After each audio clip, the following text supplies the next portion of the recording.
Send me the knock in Twitch, and I'll know that it's you, and you want me to come back. Sounds good, bud. Cheers. All right. So we'll get. Yeah, he's gone, and we are technically live at the moment. Will, do you mind if I just remove you for a minute? Yeah. Okay. Did you hear me? This week it's musicals. I am asking Hillary if she would like to play. I have a feeling, no offense, Brian's going to bomb this one. I could be horrendously wrong. Don't worry, I always bomb it. So we're bringing in a ringer. See how we do. Oh yeah, that sounds good. Yeah, I'll jump back in. All right. Give us like 3 minutes. Give us 5 minutes, just tops, and then we'll bring in.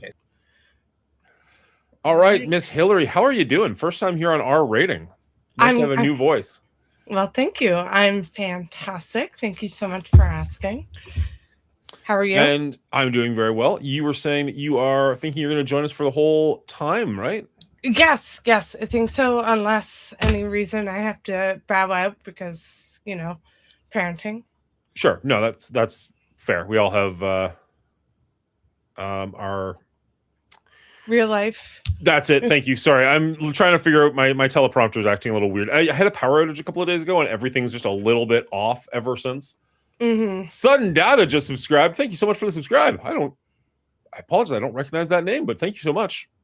Let's grab a couple of things. Am I wildly unprepared? Yes. Yes, I am. It wouldn't be the Monguli show if I wasn't. All right. So Hillary, you're joining us for the Sound of Music. We're going to be running you through gifted subs. There, that makes more sense. Hype Train, what the hell? Oh, Crow gifted 5 subs. My goodness. I'm sorry, Crow. I didn't have it up. Thank you so much for the 5 gifted subs, sir. That's incredible. I was wondering who that Sudden Data was. I was like, all right, cool. I'll take that. Crow, I don't have the camera, so you can't switch it. And I took the Christmas tree down, but if you still wanted me to put something on the shirt for you, technically I haven't done the live stream yet. Let me know in the chat and we'll write it down later on. I appreciate you. You're amazing. Okay, sorry. Before we go any further, I have Miss Hillary here, and we're going to run through 10 different movies based on musicals or musical movies. At any time you can pass, if you're just like, I have no idea what this is. I did build this with Run and Brian, so it's the same person, with Brian and Will in mind. So they are, I would say, fairly obvious. I wasn't going for obscure photos, so there's a good chance you'll be able to get it right away. Hopefully, fingers crossed. But also, if you're just not sure, feel free to pass. I think. Wait 1 second. Look away from the screen for a second, Hillary. I feel like it screwed up. Oh no, right. It's you. Never mind. We're good. It was showing 3 cameras, and I was like, crap, there should only be 2. But no, of course there should be 3 because you're here. Derp. Bridget's confused. So I have. Well, I'll explain to you later, Bridget. We're on time limit because Will's going to be coming back. Will is back. That was not 5 minutes. Will, was that 5 minutes? That was very fast.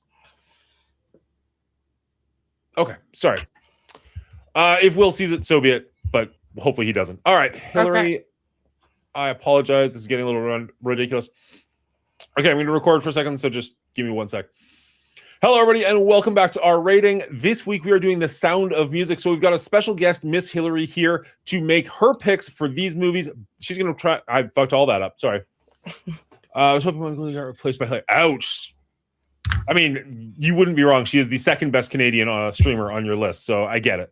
Hey, we're going to have the top 3 on your list today. We're going to have Will, Cleaning Agent, myself, and Hillary. That's fantastic. Sorry, I don't know why I'm so flustered. Let's take 10 seconds to do this again. Hello, everybody, and welcome back. No. This week on R Rating, we're taking a look at The Sound of Music. And so I've got a special guest, Miss Hillary, here to join us. She's going to try and guess these 10 movies based off of musicals, and she's going to have the ability to pass at any time. Miss Hillary, you ready to go? You betcha. All right, Miss Hillary, what is this movie? The Wizard of Oz. That is correct. What about this one? Pass for now. Pass for now. Number 3. Grease. Excellent. That's 2.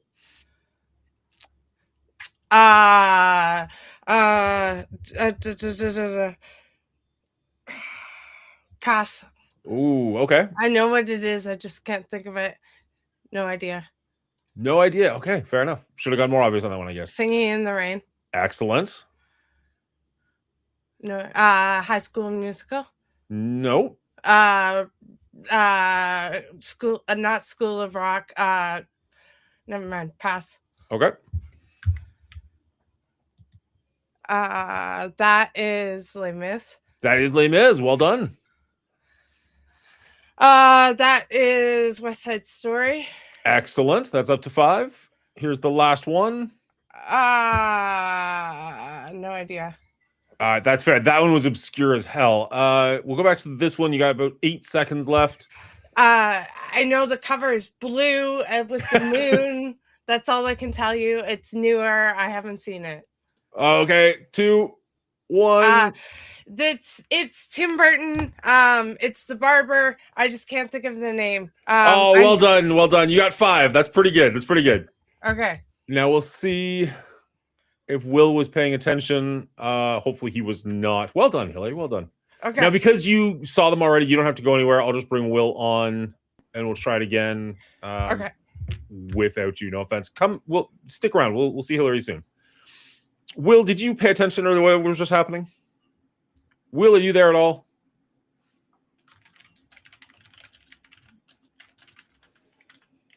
Will, are you there?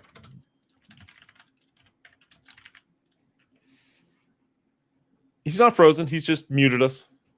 He's being good.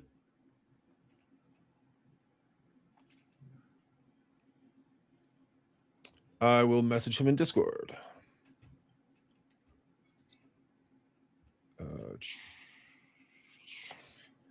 At Queen.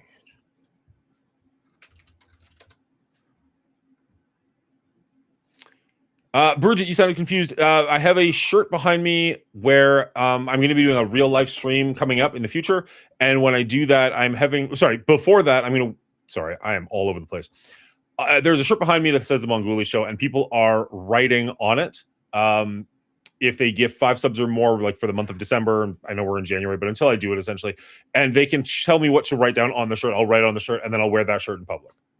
Then why did you ask? Why did you sound so confused? I figured you must have known about the shirt. You've been here forever. Go ahead and mute this tab. Hello? Hi, how you doing, Will? I'm back. Sorry. Yay! Better check in. And then All right. I'm on the screen. I messaged you on Discord. I messaged you here. I was like, what's going on, bud? Yeah, I was just listening to Ren because he's like talking about the movie without talking about the movie, you know? Fair enough. Fair enough. So you were not paying attention to anything that was just going on with Miss Hillary? No, yeah, I muted and off tabbed you. You guys are okay. Good. Yeah. So you're familiar with this game. All I'll tell you is because we're doing Sound of Music, it is based on musicals. Okay. Remember, you've got 1 minute on the clock, and pass okay, is an option. In a minute. That being said, I completely forgot to start a timer for Hillary, so let me take a second and get a clock on here. She likes musicals, so I assume she did okay. She got 5, so she got halfway there. Okay, that's also her first time. It's the first time. Yeah. I will say that because I figure you guys are not big musical fans, I made them, I hope, fairly obvious. Oh boy. Okay. With the exception of the last one. The last one is just a movie that I absolutely love, and we'll see what you do. Oh, I'm excited to see what that is. I'm excited to see if you've ever heard of it. Okay. All right. This week on our rating, we're talking about The Sound of Music. So I've got 10 different musicals lined up for Will. We'll see how many of them he can guess in 1 minute, and he can pass at any time. Will, are you ready to go? Let's get ready. Excellent. Let's do this. What movie is this, Will? That's got to be Willy Wonka and the Chocolate Factory. Try again. Wizard of Oz. That's correct. Thank you. I know this one. He's a jazz guy, and they fall in and out of love. Pass. We might come back to it. You can say it at any time if you think of it. That's Grease. Well done. Sweeney Todd. Excellent. Ooh, this is Greatest Showman. That's correct. Yeah. Okay. Just Greatest Showman. We're Singing in the Rain. Well done. You're already at 5. Tick Tick Boom. Nice. I love that you got that. Well done. What is this? 20 seconds. Let's pass on that. Okay. Is this West Side Story? It is West Side Story. Okay, well done. okay. Here's the last one. Do you have any idea what this is? You know what? I don't. Wow. 5 seconds. That. I'm excited to hear what this is. I don't know what that is. That is time. But you got 7 of them. That was really solid. I mean, I'm a theater major, so that helps. I was wondering how much that would lean into it. This is a movie called Sing Street. I've talked about it many times. It is Sing incredible. Street. Okay. But it was one of those, like, if you guys even make it to 10, we're going to test your knowledge on this. Yeah. I've heard of it. I've never seen it. So this is La La Land, La La, which I both watched you that. and Hillary blanked on. I knew it. I've seen it. I didn't like it. I love me neither. I love that you got Tick Tick Boom. That's a favorite of mine. I mean, at least Nice. as far as musicals go. This is Right. Les Mis. Les Mis. You knew it. When I came back, I was like, I think I could get this one, but ran out Yeah, of time. I probably should have made it a little more obvious. You got this West one. Side. Yeah. I've And seen then- that one. Yeah, and then Sing Street. If you can find a way to watch it, like I don't know if it's on. I don't think it's on any streaming service. It's a pretty small Okay. little movie out of England, but like legit, it's worth it. Okay, cool. I love that. Thank you. All right, for that one. let's bring Hillary on, and we'll see if we can find Brian. I just hope I can beat Run 7 for once in my life on one of these games. I mean, you got 7 on musicals. I think you got a pretty strong chance. I'm hoping. I can't believe All right. I blanked on La La Land too. Darn it. I'm a little surprised you both blanked on La La Land. That was one of like the gimmies. That was like the newest one on the list. Yeah. Yeah, no, I'm a classic musical fan, like Andrew Lloyd Webber. Yeah. Mhm. Yeah, Mrs. Hillary and I were talking about that during the stream, the movies. So we talked about some old ones. Although I did mention some new ones that I think Mrs. Hillary would like. So we'll see. Nice. I All don't right. know when you'll get a chance to watch them, but Yeah. unless they're made into movies. And there's Brian. How you doing, Brian? Super duper. Excellent. Ooh, Let's doggy. see. I assume you accepted. So where's the shared chat button that I feel like I always misplace? Brian, Yeah. I'm hoping this is the one time I could potentially beat your score What do you mean beat my score? in this silly little game that Dan does. Oh, the game. Oh, that's right. I completely forgot about it. I was like, I don't know. I mean, my score on this movie is like all over the place. you might, yeah. you might crush this score. Okay, so I'm gonna say goodbye to Will and Hillary for a minute or so. Sounds good. Oh, Dan's kicking them out now. Yep, We're all taking sure. turns getting kicked out. Oh, hold on a second. I got to get my thing set up here. I'm watching the wrong stuff. There we go. All right, I'm ready. Ready when you are. Okay. So What am I playing? What am I playing? that's what I was just about to tell you. We are doing Oh, the same okay. guessing game we always do. Because we're doing Sound of Music, this is going to be musicals. Now I know you're not a musical person, so I did try and put like the Will's main. gonna crush me. Will did very well. Yeah, Um, Will's gonna crush me on this. For the most part, I tried to make these relatively obvious. I wasn't trying to like put super behind the scenes anything. The last one or two are a little more obscure, but the first couple, we'll see how you do. Okay, Good to go? I'm good to go. This week on our rating, we're talking about the Sound of Music. So I'm joined by Brian here. He's going to get 10 different musicals here. He's going to have to try and guess the movie. He does have passes, but he's only got 1 minute to guess them. Brian, are you ready to go? I'm ready to fail this just terribly, Dan. Let's go. Excellent. Let's do this. What is this movie? The Wizard of Oz. Correct for one. What about, why did it not switch? What about this one? I know this movie. Yahoo Lady Wawa Guga. Pass. All right. Number 3. Grease. Well done. Grease. Yeah. Well done. I'll give you a little extra time so we didn't stammer a little bit. on that Oh, first dang it. I've seen this movie too, and I don't know the name of it. Snidely knife guy, barber with a razor. Pass.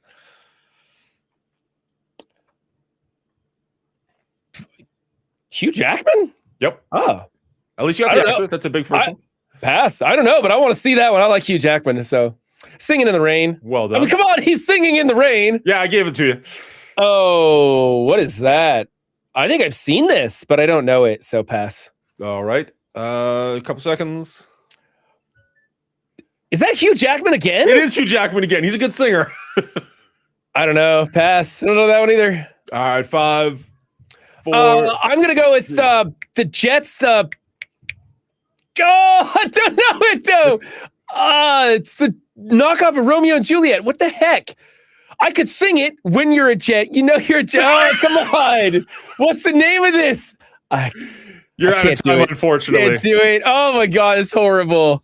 It's All right. horrible. Really quickly, let's see. This was La Go La back to Land. Ryan. La La Land. That's it. I knew that one. This tripped everybody up. I'm shocked, but this I tripped kept wanting to everybody say up. Lady Gaga Land, not Yeah. La La Land. It's pretty close. It's pretty close. And then we've got Sweeney Todd, the Sweeney butcher Todd. of There we go. something Okay, or other. that's it. Street. Yeah.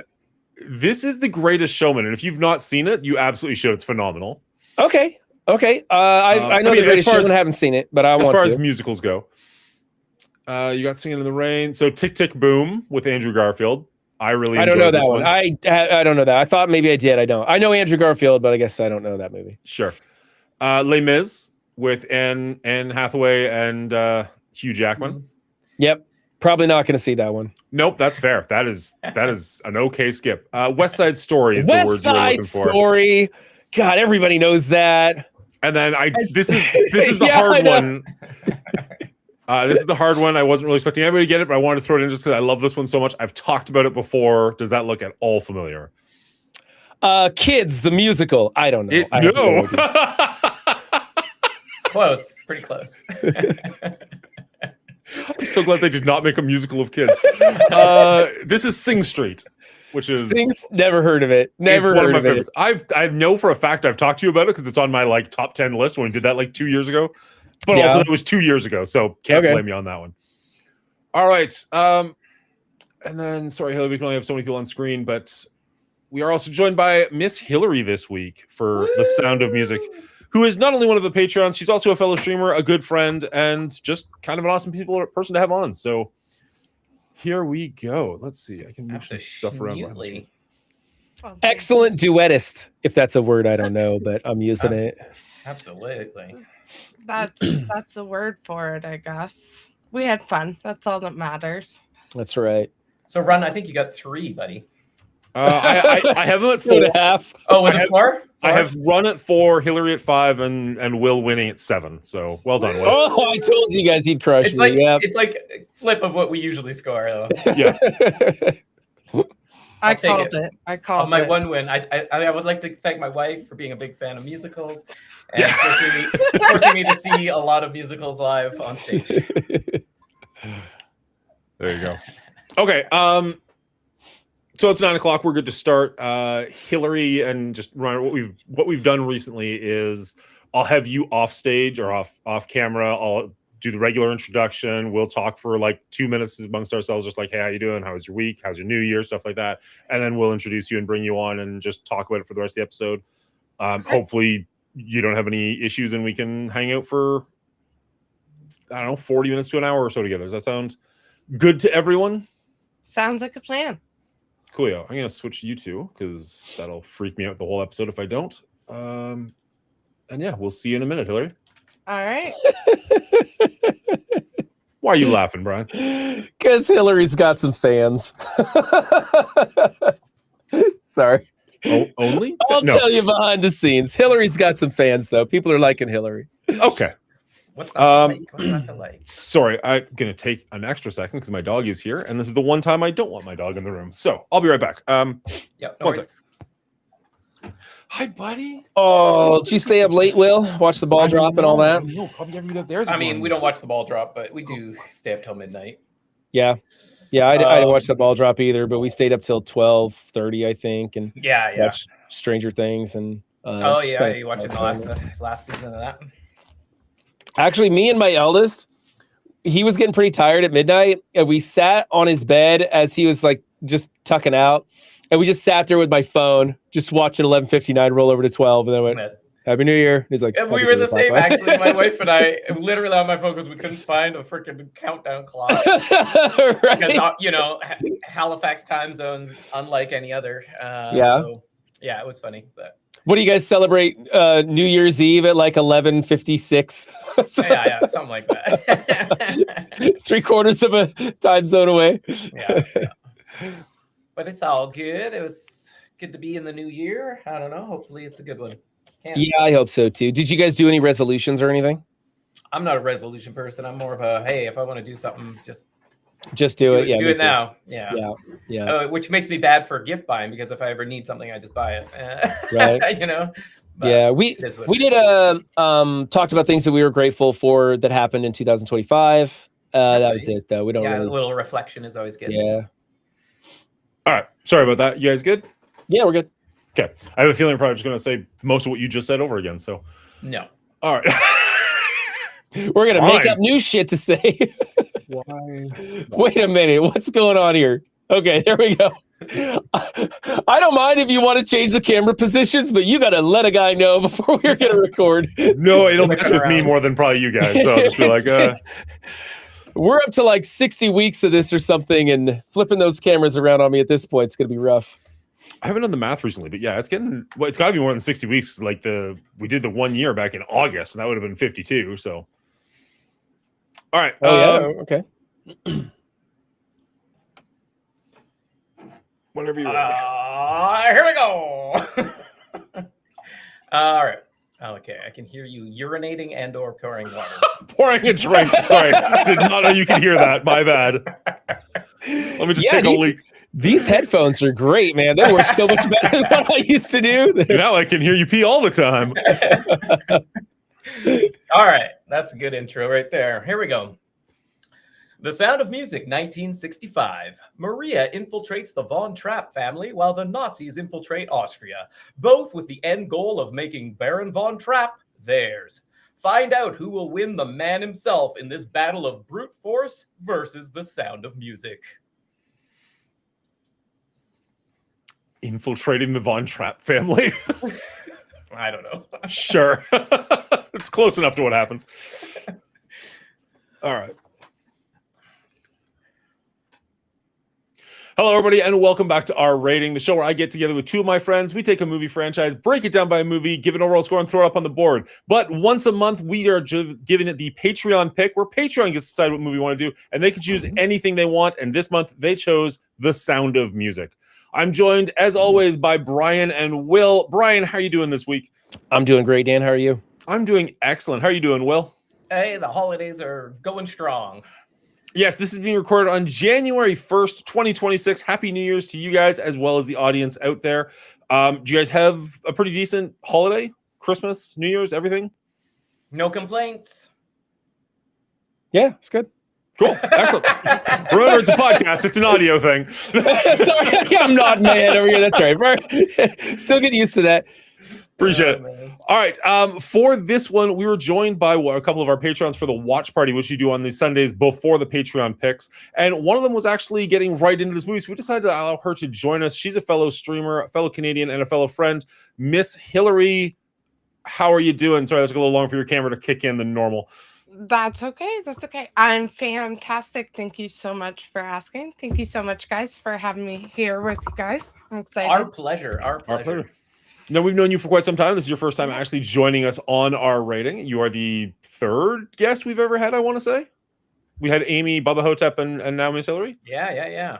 So You're a part of an elite club. We don't let anybody join us. We would, but we might. haven't. We keep trying. They keep saying no. Ta-da! But All right. we know that you love musicals, so we thought you'd be a great guest for this episode. Well, Yeah, thank you. you did mention they feel like this is something that you watch fairly regularly at the holidays. Is that correct? Haven't for quite a few years, but growing up, yes. Actually, it's funny. Christmas morning, I actually was talking about everything about all of this with my grandma on the phone. We're talking, reminiscing.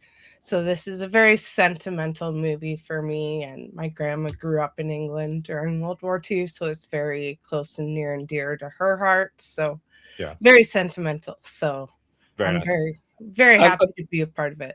This I'm curious, was how many times do you think you've seen this movie? Enough that I know it word for word, Oh, okay. All right. a or, bunch. or darn enough. Yeah. Well, now here's the thing. This was my first time seeing this movie, but all of the songs I somehow knew word for word because the music in this film is just so iconic. Yeah, that was interesting because you joined us because of a scheduling snafu, and it's my fault. I do apologize. You joined us about an hour into the play, and then you went back to finish it. So you saw this for the first time out of order, correct? Yeah, a little bit out of order. Didn't really matter. I mean, no, I mean, as you said, you Yeah, already knew I all the came music and the in- story and whatnot. I came in, Will dropped all the major plot points in about half a sentence, and I was like right up to speed. Like, yeah, okay, got this. Yeah. Yeah. Will, have you seen this one before? I'm assuming you have, but like a bunch or Yes, yeah, I've seen it only a handful of times. My wife's a big fan of this movie, this play, this production, whatever you want to call it. Nice. And yeah, I've enjoyed it off and on throughout the years. yeah, okay. This was my dad's favorite movie growing up, and I'd always heard the story like back in 1965 when this came out. Not a lot of people had, well, nobody had VCRs, but so many people didn't have ways to watch movies at home. So like his dream as a kid was to grow up and get enough money to like own a theater so that he could watch this movie when he wanted to. That's Obviously amazing. nowadays that's silly because you can have DVD players, it's on streaming services, whatever. But like I remember hearing that story growing up as a child, and I was always kind of like, that's good. Like, I don't know, I wouldn't buy a theater for it, but it's fun. Just one of those fun little stories I figured I would share. So I've seen this one quite a bit, and I've seen, I think, the stage play once as well. But I think it speaks volumes to how well this movie was made, that it was done in 1965, and I have never even heard of them like wanting to redo it, wanting to remake it, wanting to do a updated version. Like, Don't put that out there. Don't put that out there. Julie Andrews and Christopher Plummer kind of just nail this one, and I don't think there needs to be a remake one, right? Like I think some classics just shouldn't be touched up, right? Some classics are timeless. I can tell that this is a timeless movie, and I would like to say that though I'm not a big fan of musicals, had I seen this movie growing up, had this been like one of my first introductions to musicals, I would probably have a greater appreciation for the genre. Nice. Sorry, my restream seems to be going a little bit slower than normal, so it's kind of like lingering longer than it means to. I also didn't run on as long as I normally do. So. that's a fact. I wasn't going to say nothing, but sure. So Brian's a self-proclaimed musical mehifist. What about you, Dan? Your dad, obviously, one of his favorite movies was a musical. So does that mean you grew up in a musical watching household?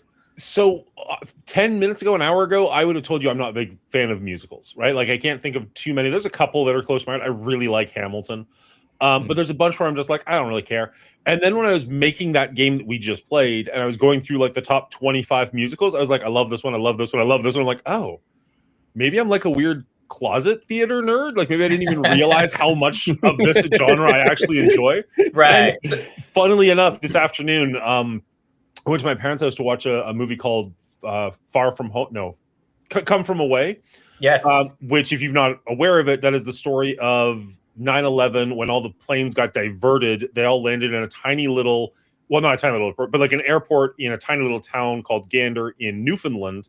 Mm-hmm. And they made a stage play about that. Now, I thought I was going to watch a movie. It turns out that I was watching like a film recorded stage play that was also a musical. Mm-hmm. And it blew me away. It was so incredibly well done. It's on Apple TV, I want to say. And if you get a chance, you've got an hour and a half to kill. It's really, really good. Had me fairly emotional, but then also that's pretty easy to do this time of year. So I guess I am more of a musical fan than I thought I was, but I wouldn't think this is a genre that I gravitate to. But when you don't seek it out. You don't seek it out, but right. You do enjoy a good musical. That's fair. Nice. Yeah. What about you, Miss Hillary? Is this a one-off or are you a big musical fan? Also kind of grew up as a drama nerd, so definitely a musical fan. I've seen a couple of them live on stage. Like I've seen Phantom of the Opera twice, about 15 years apart, both times with my grandma. I've seen Cats twice. I've seen couple other ones as well, and then of course smaller productions. Love promoting high school drama productions. Is a big thing. So Broadway, I've been to a Broadway show in New York City, and that was probably one of the most life-fulfilling moments. Loved it. So awesome. Yeah, big musical fan. Yeah, I don't get out to the theater that much anymore. I did have tickets to go see Hamilton, not on Broadway. That would have been totally different, but in Toronto, which is much closer. And then COVID hit. So they never really rescheduled. We never really got a chance to go do it. So that was unfortunate. Anyways, we're talking about Sound of Music. So what did you guys think of this movie? Will, I'm going to start with you and put you kind of on the hot seat. All right. Did you enjoy the viewing with the watch party, or was it kind of like, oh, I've seen this, been here, done that? No, I always enjoy the watch party because it brings a different element. We can chat to each other, crack some jokes. It keeps it lively. And there's people on this one who were dancing on camera and singing along. We have it muted, so we can't hear how good or bad they are, but they looked like they were really belting it out. So the watch party really brings a little bit of fun to the whole thing, and I really appreciate any movie we've seen on the watch parties, and I'm always looking forward to those. Nice. But as a whole, I enjoy this movie. I wouldn't, it's not a go-to for me by any means. I wouldn't say any musical is a go-to for me. It's, again, kind of more like you, Dan, where it's like I don't seek them out, but I don't mind a good musical once in a while. But they're few and far between. Okay. I was watching this one with my family in my parents' basement. Normally for the watch parties, I sit here at my main rig, and I was kicking myself because there was one point where both Brian and Hillary were kind of like singing and dancing and getting right into it. I'm like, what I wouldn't do for like a screen capture moment right now, get like the two of you just dancing around. So yeah, it was really cool getting to see people kind of interact and get into it. What about you, Brian? This is your first time watching it. Did the watch party help? Was this something that you were into, or? So the watch party always helps any movie to be more fun. Anytime you get to do a thing with friends, it improves it, right? That's just the best part of anything, is the social interactions. The watch party was great, but this movie surprised me in how much I had fun with this movie. Not just dancing and singing, because I was like, whoa, I know that song. Oh, I know that song. Oh, I know that. I know all the songs, And so we got to sing along and have fun, and Hillary was dancing with me, so it was really enjoyable. But not only does the music sound good, and I enjoy that. So when there's a good music to a musical, I can enjoy it. But I kind of enjoyed the other parts of this movie: the story, the plot, the narrative, the dialogue between characters. There was a lot that I was like kind of blown away with. Like, even though it's not my normal shtick, I was just really into it. And it wasn't just the ambiance of being in that watch party. It was, this movie was, there's a reason it's so popular. Yeah. Sorry, I'm gonna throw you on the bus just a tiny bit, or maybe that's the wrong terminology. I'm just gonna put you on the spot. I'm gonna put you on the spot for a second. Are you aware this is a true story? I was not until like Half an hour ago. half an hour ago. Okay. Somebody in chat told us that. I had no idea. So Gotcha. Now, as most movies, as true as any Hollywood story is. Yeah, based on a true story. I'm kind of curious how true it is, because there was a moment in this movie where they hear the sound of music and it changes everything, and the movie pivots, and hearts melt, and people are switching, teams or whatever you want to call it, and getting back together. And it dawned on me, I even wrote it in chat, I was like, oh, the sound of music has fixed the problem. Yeah. So I don't know how true the music really was in the real life story, or if it was just a baseline to add music to. But it was my understanding is that Maria does in fact become a governess for the Von Trapp family. They do in fact fall in love. They do have kids. They do escape Nazi-occupied Austria by going over the mountains and make it to, I want to say, America. You're shaking your head no? They take a train to Italy, but yeah, close okay. enough. My bad. But they actually are a musical family. They do become like the singing Von Trapps or something, and put on a show. I don't know if they had anything to do with, the music in this per se, or if any of this music is. Yeah, I don't know about any of this music. But yeah, they did become a famous singing group prior to Nazis kind of taking over and all of that. And so they escaped well before anything got too dangerous.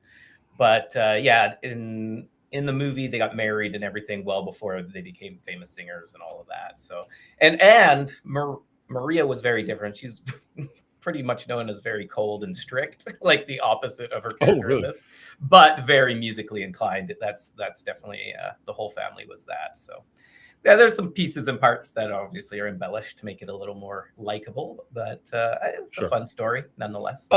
I never quite understood, why did the Germans want Mr. Von Trapp? He was like a great naval officer, commander, or something. Yeah, he was Captain Von Trapp, and he was legit. Yeah, they wanted him to like lead their naval, like a naval. Okay, I guess I got that. I was just like, really? You can't just take the runner-up? Like, is yeah, they want the best. They want the best. well, okay, so he's really good at his job, I guess. I don't know. Okay, I thought maybe he had like the secret to cold fusion or something. But I guess I'm just used to today's movie plots. They were a little more subtle back then. I think it's more of a if you're not with us, you're against us, and we'd rather have a good naval captain on our side than on the British side, right? So either work for us or don't like die. You know what I mean? Like yeah. But how was your viewing experience on this one, Hillary? This is you've probably seen this one the most, it sounds like. It was fantastic. I think the most exciting part, truthfully, was watching Brian get really into it, because we were talking earlier and he was like very hesitant on the film, and he was like, oh, I don't like long movies, I don't like musicals. And for him and I to be on camera and having fun dancing and singing along muted, like it was great.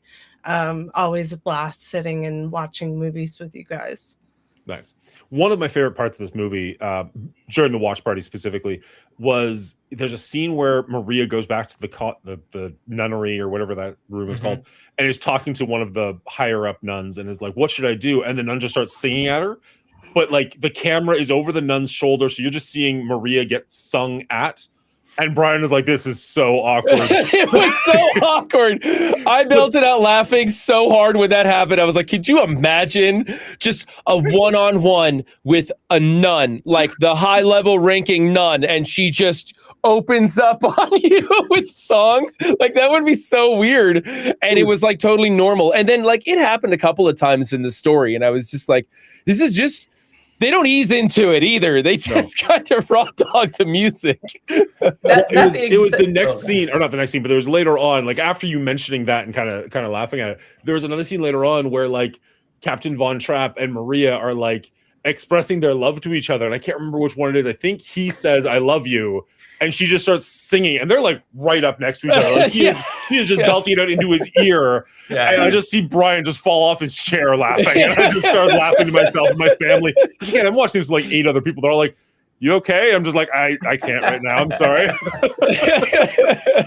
It's very much the musical genre. They just break into song. That's just something you have to accept, that convention. Although I felt in this one, because it's about Maria teaching music and living music, really, and even the Von Trapp family loving music, this movie integrated those musical parts more as part of the story than just those like, oh, now we're in a musical, except for a couple of spots where we obviously laughed out loud when they broke out. But I felt they had eased into it a little bit more because it was a musical based or singing based story, right? Yeah.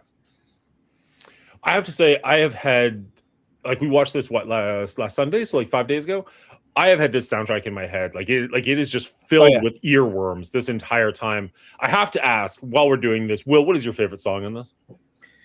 Putting you all on the spot. You're all next, so just be ready. Yeah. I think I like The Hills Are Alive with The Sound of Music, just because it's the outdoors, it's nature. I connect with that a lot, and it's beautifully filmed. Like, she's out in the hills in Austria. It's gorgeous. So I think that one's probably my go-to. Not that I sing a lot because I can't carry a tune in a bucket, but it's quite a good song. What about you, Brian?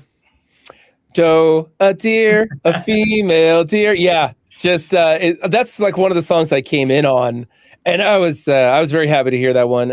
I used to be in a choir back in high school. It was we called it swing choir, but it was like Glee Club, like from Glee. Not quite that talented, but we were trying. And so, we did all kinds of, like, we did a bunch of these songs and stuff. So it was like coming into that, I was just like, oh, hey, this is cool. And yeah, that's been, in fact, that song has been stuck in my head since we saw this movie. Nice. What about you, Hillary? I'm a Devil's fan. So Long Farewell. That's my all-time favorite. Nice. I have not been able to get How Do You Solve a Problem Like Maria out of my head for days, and I just keep changing the lyrics. So it's like, how do you solve a problem like my pupper when I'm talking about the dog? How do you solve a problem like, and I name my daughters. Like, it just will not leave my brain. And I don't see it going anywhere anytime soon. Like, as I said, like this is just filled with earworms. Even the songs I don't like as much. Like, there's no song that They're I still really catchy. dislike, Yeah. right? And there's so many good ones in this. I think there's maybe like one or two songs where I was like, as the movie was playing, I was like, I can't sing along to this one. Like the nun singing to Maria was one where like that song doesn't resonate with me whatsoever. But like all the big classic ones, even the one he sings about his country, that's about a flower. Edelweiss. Edelweiss, even Edelweiss, like it's slower, it's more passionate, but it just gets in your head. Like, Yeah. And you know what? They could probably cut down on the runtime of this movie if they didn't play every song twice. I noticed like they sang like every song twice, like a slow rendition at the end or a fast rendition in the beginning. And they went down the list. It seemed like to me, because I kept hearing different, they do like a medley of some songs, sort of. So little bit of repeats in there, but it didn't really matter because they fit the point of the movie. Yeah. And I think that's one reason this movie's so good is that the songs are really good and they're used to portray emotion and move the story ahead. Whereas in some of today's musicals, especially like the animated CGI musical kind of stuff, like a K-pop Demon Hunters or something, they just have these musical ensembles that are just interesting and sound cool. This one really like progresses the story a bit in the music that they're using, at least some of them. Some of them are just kids having a good time, but that's also showcasing her teaching the kids how to have a good time with music. So it's important, even though it's not like progressing the story so much, it's still important there. So at the point where you came in, I don't remember, you said you came in at that song. Before that happened, the kids were saying they don't listen to music, they don't have music in their house, they don't know anything about music. So even that song, she is teaching them music. Like they're learning the musical notes, they're learning how to sing in harmony, they are getting better, and that does progress to them like singing in the competition, which is how they get away from the Nazis when they're at their house and stuff like that. So also unites their family when the father hears the music. So yeah, I was gonna say even just the connection between the children and Maria, right? The whole movie really, as in essence, relies on that relationship, because if it wasn't connected, then they wouldn't, Captain wouldn't look at Maria the same way, because Maria doesn't have that motherly figure. So, but you're absolutely right, Brian. Like with musicals, the good musicals at least, these songs should be there to progress the plot and to kind of be what like the actors are thinking or doing or progressing without actually having to say what they are doing, right? Like West Side Story would be a great one. It does this very well with all of its songs throughout the story. It is progressing the story through music. This one had lots of downtime where there wasn't any music and we had some dialogue, which, to step away from the music for a second, I really did enjoy the dialogue, especially between Maria and the captain. Her wit and charm and the rapid fire way she throws out lines, much like an episode of like Gilmore Girls. I don't know if you've ever watched that show. That has a script as thick as a phone book each episode, because they pack so much dialogue into it and they talk rapid fire. And I enjoyed her kind of cheeky little quips that she threw back at him without any hesitation. I thought their flow of dialogue was fantastic and their banter really, really good. Even though I didn't necessarily like the captain's character, he was a bit dry, intentionally so in the beginning, but still kind of dry toward the end. I just really liked the way they talked in between the music. Yeah, for sure. I did the stupid thing of getting Christopher Plummer and Christopher Lee confused. So for the first like half an hour of the movie, I am looking at the captain, trying to figure out how this guy turns into Saruman down the road and Dracula. And I'm like, I just don't see it. Like, I don't know. Maybe he aged really weirdly. And then like it clued in. I think Will told me like halfway through, he was like, I don't think you're thinking about the right guy there, dude. I'm like, yeah, you're absolutely right. I'm like, yeah, I can't believe this guy was in a metal band. He's like, he absolutely was not. I'm like, really? Well, speaking of his look, I asked you guys, I was like, was this like remastered or done in Technicolor or something? Because he's looking a bit orange. Everybody has like really heavy, colorful skin tones and everything. And you guys were like, that's a little overdone stage makeup, is what you guys were saying. And I agree.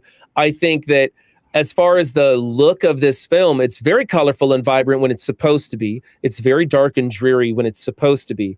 But the characters individually, I just feel like they use too much stage makeup on them, and with the vibrant color scheme that they used, it made them look overdone, a little burnt almost, and it was distracting to a degree. I've seen a lot worse, but that was one thing that I didn't think this movie did very well.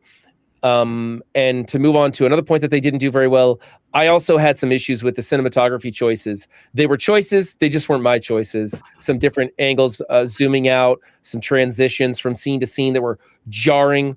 A lot of times when you transition, you want the viewer's eyes to be at this point on the screen. And when you transition, the point of interest is in that same spot on the screen instead of making you move over here. And they would do these hard transitions where you're looking to this side of the screen and it moves to the next scene, and now your eyeball has to move over here. And it was just a little weird. Maybe that's a technique that's been more developed since this movie came out, or maybe they intentionally did that to jar you from scenes of like loving family members to crazy Nazis. I'm not sure, but I didn't like that. So the look of this film had some issues for me. That's interesting. I definitely did not pick up on that. I'm kind of curious to go back and see a scene that you're thinking of, because I can't, because I can't picture it. I can't like argue against it, right? Like I don't like, oh, you did that on purpose because of this. Like I just didn't. But you probably noticed some of the long pan out scenes where they start in close and they pan out until this person's like way off on the hill. We had some aerial shots that just make drone shots look like crap. That was good. I liked that. These aerial, I don't know how they did those, like with a hot air balloon or something. Like it was nuts. They looked really good. Could be cranes or things like that for sure. That's what I said too. Like the movie is beautiful, picturesque, because they did film in Austria, all around some famous places, and they do some nice wide angles to get some really nice landscapes in there, which is it's good to see. You don't see that in a lot of movies anymore. It's all green screen, make believe Avatar. It sucks. I'm just joking. Obviously, we all love Avatar. Don't unfollow. That might get us more followers. We're, for sure. Avatar is at like $1 billion already. It's doing just fine. It does not need us in our audience. No, that's true. That's true. Yes. So there were some great shots. I really liked the wide angles. I liked the scenery. Oh my God, the sets were so amazing. You guys probably didn't notice this, but they had a lot of sets that they made the color of the set to match Maria's clothing. Like she came in light greens. And so I guess so did the captain. At some point they had matching costumes that you didn't really notice they were matching, but it blended really well. And the scenes behind them had lots of shades of like green or olive in it, and they blended it really well. So the set designs, the wide angle shots were great. I just had trouble with scene transitions, and some of the angles from the camera were just weird angles that you just don't see anymore. And maybe it's just I'm not used to it, but they were kind of aggressive little angles and shots and transitions. That's fair. Yeah. Well, I think part of it too is that it was also filmed in the mid 60s, right? Like comparatively to the film that we see now, like you said earlier, techniques have changed. They've been developed. They've been explored on how to make things a little smoother, like technology, editing software, all of that has changed too, right? Right. That sometimes becomes a problem, though. I think Will agrees with me on this when directors and production leans too heavily on science and technology to shore up the shortcomings of bad choices or try to save some money or something by doing it in a way that is, well, fake, And I like it when they show that they got the chops to pull off an aerial scene like this does without using a drone or a green screen and make it look so amazing. Yeah. That's one of my favorite things about going back and watching old movies is like anything made, say, 95 and newer, if they do anything cool on it, my brain just goes like, it's probably CGI. Whereas like if you go back far enough, you can watch something like we watched Ben-Hur like 3-4 years ago, my wife and I, and there's so many scenes in that. Like, how did they film this back when they filmed this. Like, it doesn't. Right. My brain is like trying to figure out the magical trick, Mhm. which is way more entertaining than just going like, oh yeah, green screen. Oh yeah, this is the whatever that thing they use at Disney all the time now.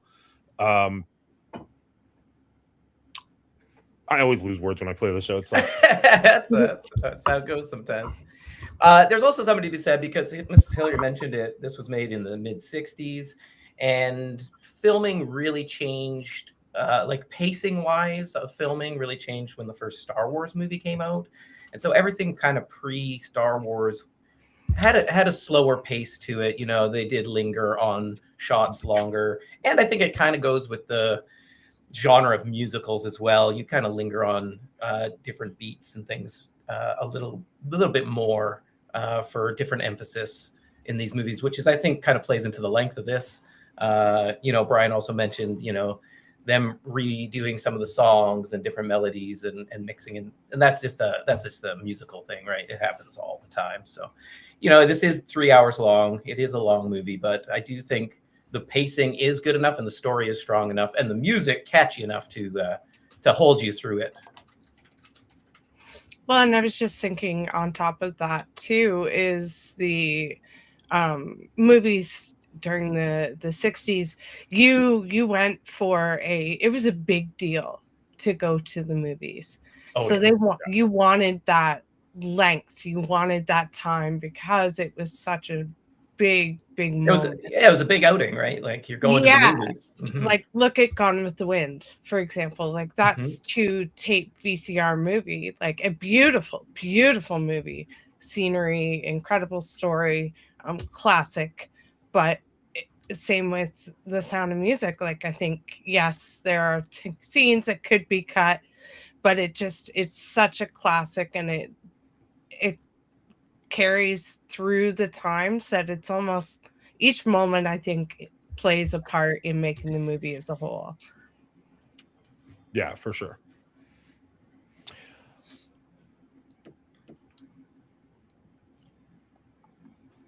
I gotta ask, what do you guys think of the kids' acting ability in this movie? We had a range of ages. We had a real little one. She was super cute. Gretel, yeah. Terrible delivering her lines, but super cute. So I think that's what they were just going for is, hey, let's make it cute. I mean, this was the little girl at the elementary school play that comes out there and everybody in the crowd goes, "Aw," and she, shouts out her line and then walks back off stage. Like that's the level of acting we had with her, but it was forgivable because she was so adorable. And, she had a pretty good voice on her when she sung her little tunes, and so it was fine. The rest of the kids were passable. They're fine. I thought the older kids were pretty good. The oldest daughter, I thought, did a great job in this, and so I didn't have any trouble with that. And like I said, with the adults, I really enjoyed their dialogue and conversation and stuff. I did think the father was a bit dry throughout the whole film. But that was kind of part of his character, at least in the beginning. It was supposed to be. So, so I thought acting was pretty solid myself. What do you guys think of that?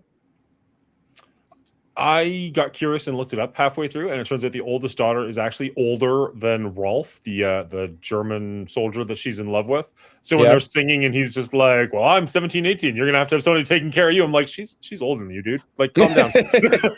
It doesn't have anything to do with her acting ability. I thought she did pretty well. I agree. The youngest daughter was maybe the weakest link, but even then, I think she did a pretty decent job for the script. Like, because the role is to sing and she had a good singing voice, I think that makes up for the fact that the acting was less than, and even to some extent, because she is the kid, like she would be the one that would be the most out of line if they were trying to do like a straight line or trying to sing all in cue. Like, even in reality, it would kind of make sense that she'd be the one that's just be a little bit off. But I thought she did a pretty good job as far as the songs and all that go. But what do you, Will?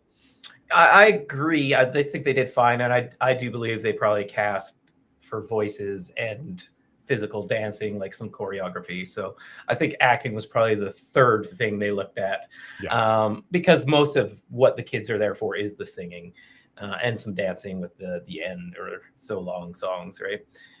So I didn't mind it, and the youngest one was super cute. Like, say what you will, were her actions over the top? Yeah, but little kids can be over the top, and She was just super adorable when she'd give those weird faces, and you could just laugh at it. Hillary, you agree? Yeah, I also think that there may have been the intention not to upstage Christopher Plummer and Julie Andrews because they are,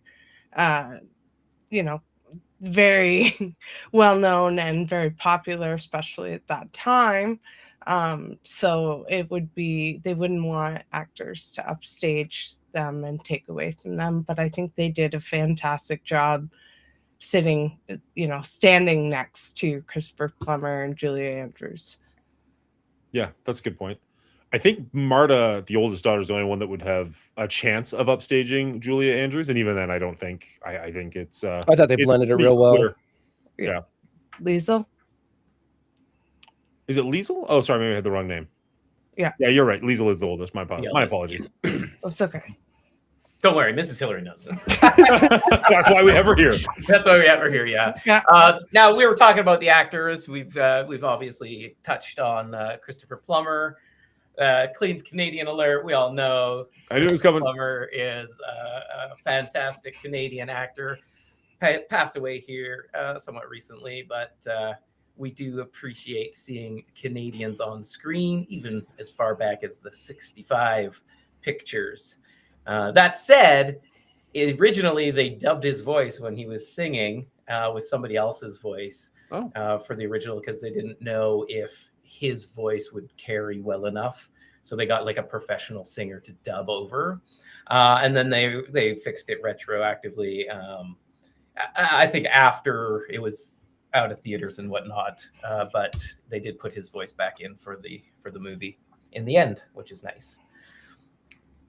Nice, that's awesome. He also messed up one of the lines. I don't know if you guys noticed or remember. He calls her captain. He calls her captain, which was a line flub, but the director loved it and how they each reacted to the line. Because he looked flustered by it. Yeah, she had him flustered. She got him flustered, yeah. And he actually spoke on, like, in real life, how much he did not like working on this movie, and how much it was to work with Julia because, she's such a ball of energy throughout the movie, and I think in real life. But they are very close friends and remain close friends after the movie. But he just said he didn't really enjoy working on the movie at all because it was just too much for him. So I thought that was really funny. Yeah. So I'm having an issue debate. I'm kind of got this internal battle in my head. There's basically two plot lines in this film. There's the Maria and the captain getting together, the romance, right? And will they or won't they? Obviously, they're going to. We know how it's going to go, but there's that plot line of her being introduced into the family, and then there's the plot line of the Germans and the greater picture of what's going on in their world and the dangers and them trying to kind of kidnap him for the war effort. What did you guys think of these two plot lines going simultaneously? Do you think that the director wove them together well? Do you think that they were fully fleshed out? Like, what do you think of that? Because I'm having trouble reconciling my thoughts on this one. Hillary, do you mind if we go to you first? Yeah, I think there was such a heavy focus on the relationship for majority of the movie, and then they kind of brought the Nazi aspect in later in the movie. I think it could have been integrated throughout the movie a little bit more early on, but it was only a couple of little sort of pinpoints where it was mentioned. But other than that, I mean, I love this movie, as I've already said, so it's hard for me to look at things differently, but I try to see things objectively. So I can see both where it's integrated, but it's not. Yeah. It's the trouble with being a movie critic. You got to get analytical about these things. And sometimes your favorite movie ends up getting some hash marks on it that you wish didn't exist, Yeah, for sure. it's been interesting the last like year and a half, actually. Yeah, watching some movies where you're like, oh, I never noticed that until I started really paying attention. Right. But there you are. I think they did weave it in fairly well. There are many mentions over the course of the movie about like, you know, when he invites the Baroness and Uncle Max. over, where, you know, Uncle Max is kind of falling in line a little bit and trying to convince him he's supposed to. He's like, absolutely not. I will not do it. The Rolf character who is, you know, delivering mail and clearly the captain does not want that mail showing up at his house, doesn't want Rolf showing up at his house. Like, it's not like they just throw it in at the very end, but obviously it gets much stronger later on in the movie, probably because, you know, the romance is dealt with, right? Like they did get together. That's it's not over, obviously, but you know what I mean? The interesting part of the relationship is over. Now they can focus on fleeing the country and the Nazis coming in and all that stuff. But it wasn't out of left field. Like they did build up to that a little bit. You're right. There were like little one-line drops here and there, but enough that you knew what timeline you're in, you knew what was going on, like especially if you know your history, what's happening in Austria around that time. So it didn't bother me whatsoever. I thought they did a pretty decent job of weaving it together. What about you, Will? I mean, I don't know. I think they earmarked it along the way, so it's not a huge surprise that this is where the story's going. My question is, did it need to go there? Were we really concerned in this story about him being taken and captured by the Nazis and working for them and tearing this family apart, or were we just happy that they got together like most musicals? And that's the difference, right? Like most musicals end at the marriage, happy ever after, and then this movie goes on for another 45 minutes of like, oh, now can they stay together or are they going to get ripped apart? So it was an interesting take. I just don't know if it was necessary, or in an ideal world, could they have weaved it a little bit more harmoniously? That's a singing term, right? Yeah, I'm kind of on the same page as Will. I felt like one plot kind of ended and the other one went on a little further.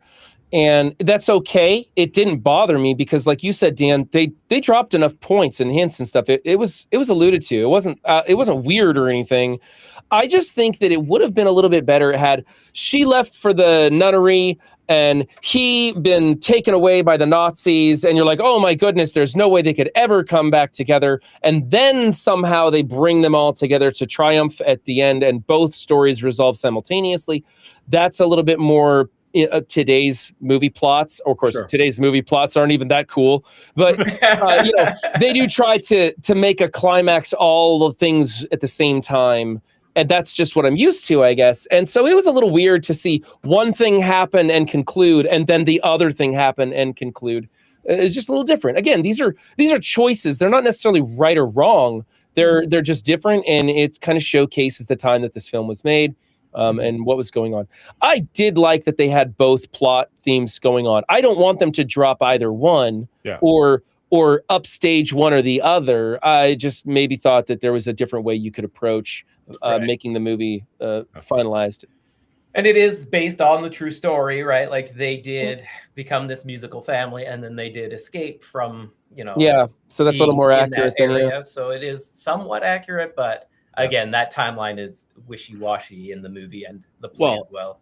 And realistically, I'm not saying I want this movie to be even longer than it was, but like realistically, you could continue on and have like the singing Von Trapps in, you know, America or wherever it is they ended up, and like now you've got the stage play, and how's that go? Like, you have to have an ending somewhere. And I think you're saying they took a train to Italy.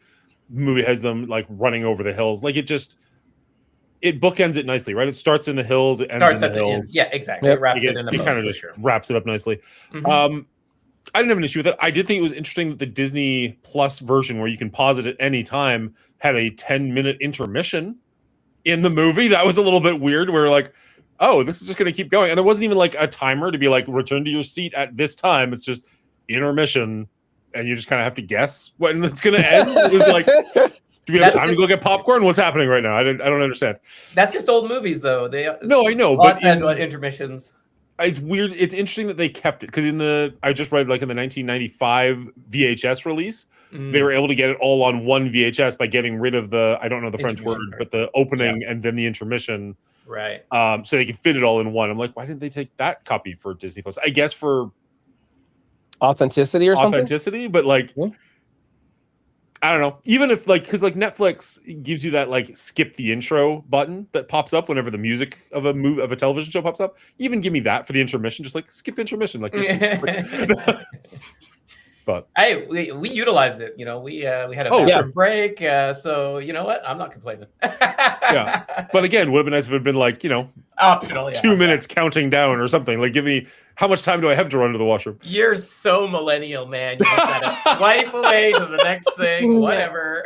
Life is short, man. Life is short. We're already Yeah, watching a 3-hour movie. Yeah. But so this is the minorest of complaints, and it's not even a complaint, just like a funny observation that I had. At the very end, when the Von Trapps are performing at the festival, and they get, they win first place. Spoilers for a 60-something-year-old movie. Why did they try so hard? Why did they try to win? Because the Nazis knew that they weren't there because they didn't come up to grab their award. If they didn't place, they would have had that much more of a head start to get away. Right. It was just one of those weird. Well, Have you met the family, Dan? Yeah, exactly. They're all about They're music, all man. overachievers. Yeah. They're yeah. not gonna just let it go.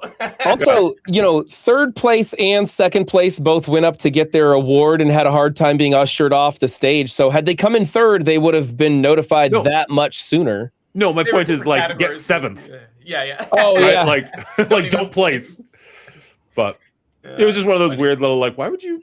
Sure, go for it. Do your best. It's more. I just thought they were dramatic that way, Dan. Because Oh, they're, absolutely, like, waiting for them absolutely. to come out a couple of times back and forth. Where are they?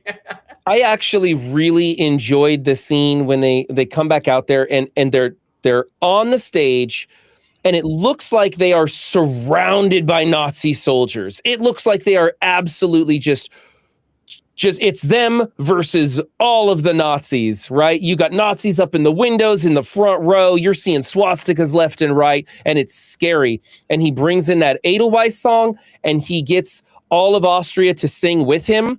And suddenly the tables turn, and you realize there are so many Austrian voices in the audience. And now suddenly all those Nazis, they look really small in the front row. You don't see them in the windows anymore. They kind of change the perspective. And you realize like the power of music has just shown the strength of this country and the feebleness of the Nazis trying to occupy it. It was kind of this neat moment for me watching, just going, wow, they really did a great job of showcasing that moment with music and the change of the atmosphere in that auditorium. Absolutely loved that closer. That was such a phenomenal point that I'm promising you that's going to be a short by the end of the weekend. Well done, Brian.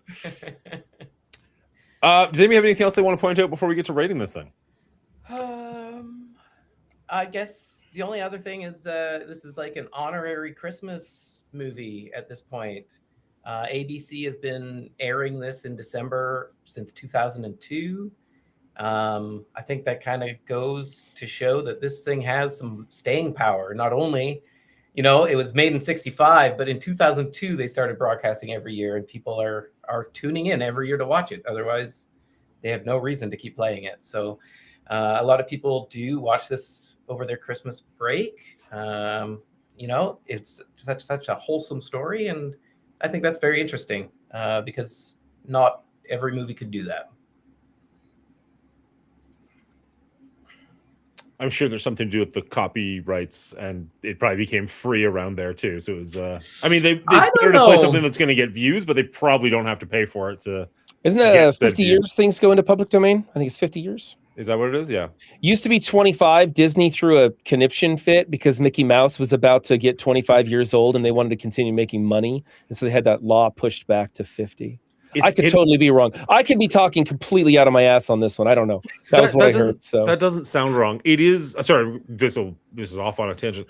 It kind of blows my mind that that things become standard or public domain, even if like the person who created it is still making it consistently. You know what I mean? Mhm. Like something like Sound of Music, which was made in, I mean, the movie was made in 65. The play was probably before that. That makes sense. It was made one time, forever go, so be it. But for things like Batman and Spider-Man, which are now getting to the point where they're going to become public domain pretty soon, it's like, that's weird to me. That like just all of a sudden DC could use Spider-Man or anybody could use Superman. Like that, I can't wrap my head around that. I understand that's the way copyright But can't you works, but it's just like weird. make Spider-Man 2099 and it's a new character and it starts fresh there, and so they can, you know, Well, they've got rip off Miles that, Morales, so they can definitely do Yeah. it with them. But like, it's just a weird concept to me. Anyways, that has nothing Yeah. to do with this, but just one of those things that it's gonna be an interesting world in a couple of years. Okay, so if nobody has anything to say, we'll do. Oh, I forgot to do the Radique thing. We gonna go Hillary first on the rating, or after all this Yeah. stuff? So for everybody watching for the first time, when we do have a special guest on, we will get our guest to give their score, but it does not affect the poster score. Now, this is the Patreon pick poster. It's not a regular poster, but regardless, I do want to hear what Hillary says. But we do keep the overall score, just the three of us. Right. So, Okay. actually, whoop, sorry, I lied. I was going to give you the floor. I didn't do the Radique thing, but we can still thank our patrons. Yeah. If you like what you do, if you like what we do and you want to help support us, consider joining our Patreon. There's a link down below. Shout out to our producers, including Miss Hillary, who joined us today, our executive producers, Real Bubba Hotep and Dino, and our head writer, Elder JM990, who actually chose The Sound of Music for us to watch. Thank you all so much. Oh, All right, Hillary, yeah. the floor is yours. All right. So I think overall, I'm going to give this movie probably, I'm going to go high and say about an 87. And the reason I say that, obviously, as I've mentioned, there's very big sentimental moments for me. And I think that's across the board for a lot of generations, especially that older generation that shared that moment with their families and, you know, children, grandchildren. I think it's such a timeless movie. The message is beautiful. All of it, just it's this beautiful little package, white little, you know, brown paper packaging tied up with string. And it's such a beautiful movie, and it doesn't matter. You don't even have to watch it at Christmas. You can watch it anytime, and it's such a beautiful movie, and it's so well done, and such a beautiful message of the movie, I think, in the grand scheme of things. So 87 for me. Nice. Very nice. All right, I have to actually make a new category for her. Now let's get to the real meaningful rankings. Yes, The non-bias. None of these musical lover ratings. Get out of here. wait, I do want to ask though. Oh, wait. Oh, all right. No. Sorry, everything's a little slow, but go for it. That's all right. Mrs. Hillary, is there a music off the top of my head that you enjoy more than this? Cats. Okay. Nice. Get out of Not here. the movie, Not but the the movie. musical. Yeah. Okay. Not the movie. I haven't even watched the movie because I just can't. I've read the No, book. that's fair. It is based on a series of poems. I don't know, by T.S. Eliot. Mhm. Love Cats. Probably. I've seen it in theater, like on stage. It was probably my favorite. That and Phantom. But Okay. Phantom's the three good. of them. I have never seen Cats ever. Me either, and I don't ever want to. No. I I almost dog lover myself. want to take a lot of drugs and watch the movie from like 5 years ago because it's just how awful it sounds. Yeah. But I'm just not that much of a drug person or a Cats person, so we'll just leave it alone. The movie, Andrew Lloyd Webber's stage production movie is beautiful. The songs are beautiful. But yeah, I won't argue with you that the music is amazing. I just don't know if I want to sit through people. you have to dressed as cats. enjoy acrobats too. No, for sure, right? for sure. Like there's some pretty incredible acrobats in dancing, and that's where you have to really be into that to really enjoy Cats, because it's Yeah. more acrobats than it would Dancing. be, Yeah. even more acrobat than music. Music. Right. Yeah. Fair. Fair I enough. actually sang Cats as a speech. Yeah. You gave a speech in the form of a musical from Cats. Yeah. Well, I talked about the history of Cats and then sang parts of the musical in my speech in front of my whole school. Amazing. Wow. And then Amazing. everybody laughed. Big at me fan. and I Big cried. fan. I Yeah, ran there you through. go. Yep. Yeah, that Yeah. sounds That accurate. sounds Yeah. right. Drama nerd crying in the halls. That sounds accurate. Yeah, yeah. Well played. Well You played. just had Will just had flashbacks from your memory. All right. Sorry. I derailed us again as usual. All good. So I'm going to invert Hillary's score and go 78 on this one. I'm not a big fan of musicals. I've seen a couple. I like a couple. It's just not something to really go for. But I just had so much fun watching this film and was so surprised going into it thinking it was going to be 3 hours long. And I ended up showing up 1 hour after it already started. So it was only a 2-hour movie for me for that viewing. But then when I was finished, I was like sad because I missed out on an hour of it. So it was a very enjoyable film. And I think just discussing it with you guys has really helped me to kind of figure out where I stand on a lot of the different points on this one. And I think especially for the time that it was made, it's an absolute masterpiece. It holds up really well, even to today's standards. There are some choices that they made in the film which aren't necessarily wrong, but I just didn't really agree with. But I had a ton of fun with this, and the sound and the music of this music just really carries this movie for me and made it super enjoyable experience. And I wish that I could watch all of our movies in our watch parties, because our little sing along there was fantastic fun. So 78. If you didn't get that, Dan, 78. I did. Sorry. As I said, the camera, like the restream is acting A real slow. little slow. Okay, yeah. A little delayed. I apologize for that. Shit, you said something I wanted to comment on, and I can't think what it was. No, I guess it's gone. That's unfortunate. It'll come back. Yeah, that's how my brain works sometimes. Just gone. Squirrel. Yeah, exactly.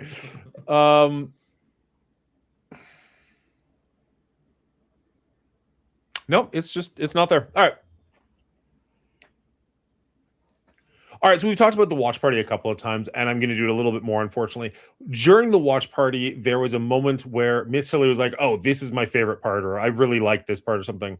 And Will was like, what part do you not like? And she's like, yeah, that's a fair point. Like, I really do enjoy all of this. And that made me think, like, I hadn't seen this movie in a long time. It was not one that I was necessarily, like, raving to go back to. But watching it, I was like, this is a really good scene. This is a really good scene. This is a really good scene as we kept going. And then Brian joined us a little bit later. And when he came in, he's like, I've never seen this before, but I know all of this music. And I was kind of like, that's a great point too. Like this movie, the music of this transcends it to some extent, right? Like even if you've never seen it, you know everything in this one. It is a shockingly fun watch. It flows so nicely. The plot is amazing. The cinematography, I didn't have the problems Brian had with it. I was just looking at the backgrounds, the scenery, whether it be the house or the mountains, everything. The choreography was incredible. The performances, yeah, there was a couple of lines that were a little off, but as far as the songs go, they were dead on, and that's kind of why I was here. I don't have very much to pick apart with this movie. I think it's incredible. I don't think it's one that I go back to very often because it is 3 hours long. It is a bit older, but like I watched this with my family, my kids, my grandmother. Everyone was engaged with this. This is the definition of a 4-quadrant movie. All age groups were enjoying it. Everybody was enjoying it. I give this an 89. It's pretty high, but honestly, I can't think of anything to pick apart. This movie is 60 years old. As we mentioned, it's played every Christmas. They've never tried to remake it. Sometimes when you nail it on the first try, you just don't have to do it a second time. Go away, camera. Would watch anytime. All right. Oh, sorry. That's what I was. Were you? Yep. What were you gonna say? Fuck me. I had it again. It had to do with Brian coming in halfway through. Oh, sorry. That's what it was. The reason Brian came in halfway through, it's on me. It is not on Brian. It was scheduled to be at 8 p.m. Eastern Standard Time. He came in at the proper time, but my whole family wanted to watch it, and we didn't necessarily want to be up till 11 because, as I said, we did have some small kids. So I did ask the group chat if we could start an hour earlier. Hillary said yes. Will was the one streaming it. He had no problem with it. Brian, I thought in the group chat had said I'm good with that. So we did proceed an hour earlier, and then Brian showed up on the correct time. So it's not on Brian's fault that he made it there. That's on me. No, I actually remember you moving it ahead an hour, but I got my time zones mixed up. And so I showed up an hour late because of the time zone in my head. It doesn't matter. Yeah, we got it done. I just want to point out, like, Brian was there when Brian was supposed to be. We all watched the movie. We all had fun. Blame Dan, not Will. Not Will, not Brian. I only blame everyone who wasn't there, okay? Let's be honest. Clearly. Yeah, Elder JM, I don't know why you weren't there watching a 3-hour movie at 5 a.m. when you're the one that picked it. That was 100%. Really inconsiderate of you. That's on him. All right. Yeah, what's left to be said? I think there's a reason this movie won Best Picture Oscar in 1965 when it came out. There's a reason why the musical was such a hit when it came out prior to. There's a reason why I learned my do-re-mi's in grade school prior to knowing what this movie ever was, is because it's such good music. It's such a good movie. It has lasting power. It holds up, and it will continue to hold up. I did a quick Google search off air here, while everybody else was ranking. Not to throw Dan under the bus or anything, but he's like, I think it's public domain. That's why they watch it. This thing doesn't come out of public domain until like 2060. For some reason, it's got like a 90-year thing on it. So no, they have to pay for the rights for this bad boy. This thing makes money. There's a reason it's still produced today on stage. It's just a classic musical. Yeah, that's I think all I have to say about that. It's catchy. Go watch it if you haven't seen it. Give it a chance. 84 out of 100 for me. I'm not a huge musical guy. If I could sing, maybe I'd enjoy it more, but I had fun. In fairness, anybody who's been around at my anniversary parties knows that I cannot sing, and I still had fun. So, stop it now. Boy. All right, let me get the poster ready. You guys just discuss amongst yourselves. I'm a little bit surprised. I mean, I came in very high, but I'm still a little surprised I was the highest. But it's all pretty close. So. You're always surprised you're the highest. I have to keep my streak going. It'd be the highest or the lowest. There's no in between. That's fair. Except for fucking Venom. God damn it. I was straight like hoarse voice the next day after that watch party because I was just full throating those songs. Just I don't know if that's the accurate term you should be using, but I understand what you're saying. I was home alone, so I definitely belted it as it was very as obvious as it looked, I'm sure. But that's because I do love to sing. So whether it's good or bad, I don't know, but I love it. Another shout out to Elder JM for picking another just banger of a movie to watch. Whether we like them or hate them or whatever, Elder, you're always picking some really fun movies and varied in your genres and things. So I really do appreciate that, man. Yeah, it's a good cinematic cultural mix that we've got going on here. Even the movies that I don't like of the Patreon picks, I feel like I'm glad I watched them. So I know why those movies are so popular to other people and have a great time discussing them with you guys, learning about your perspective on them as well. Mm-hmm.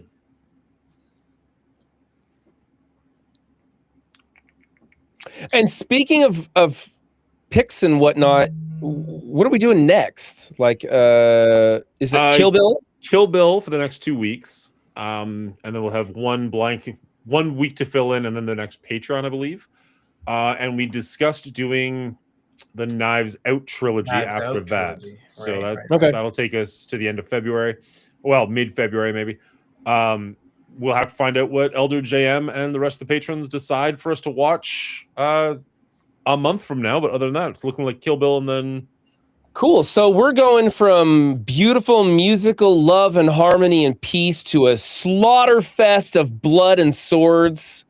I love our transitions, guys. I mean, it's beautiful in its own way as well. You know, Tarantino has a way with action.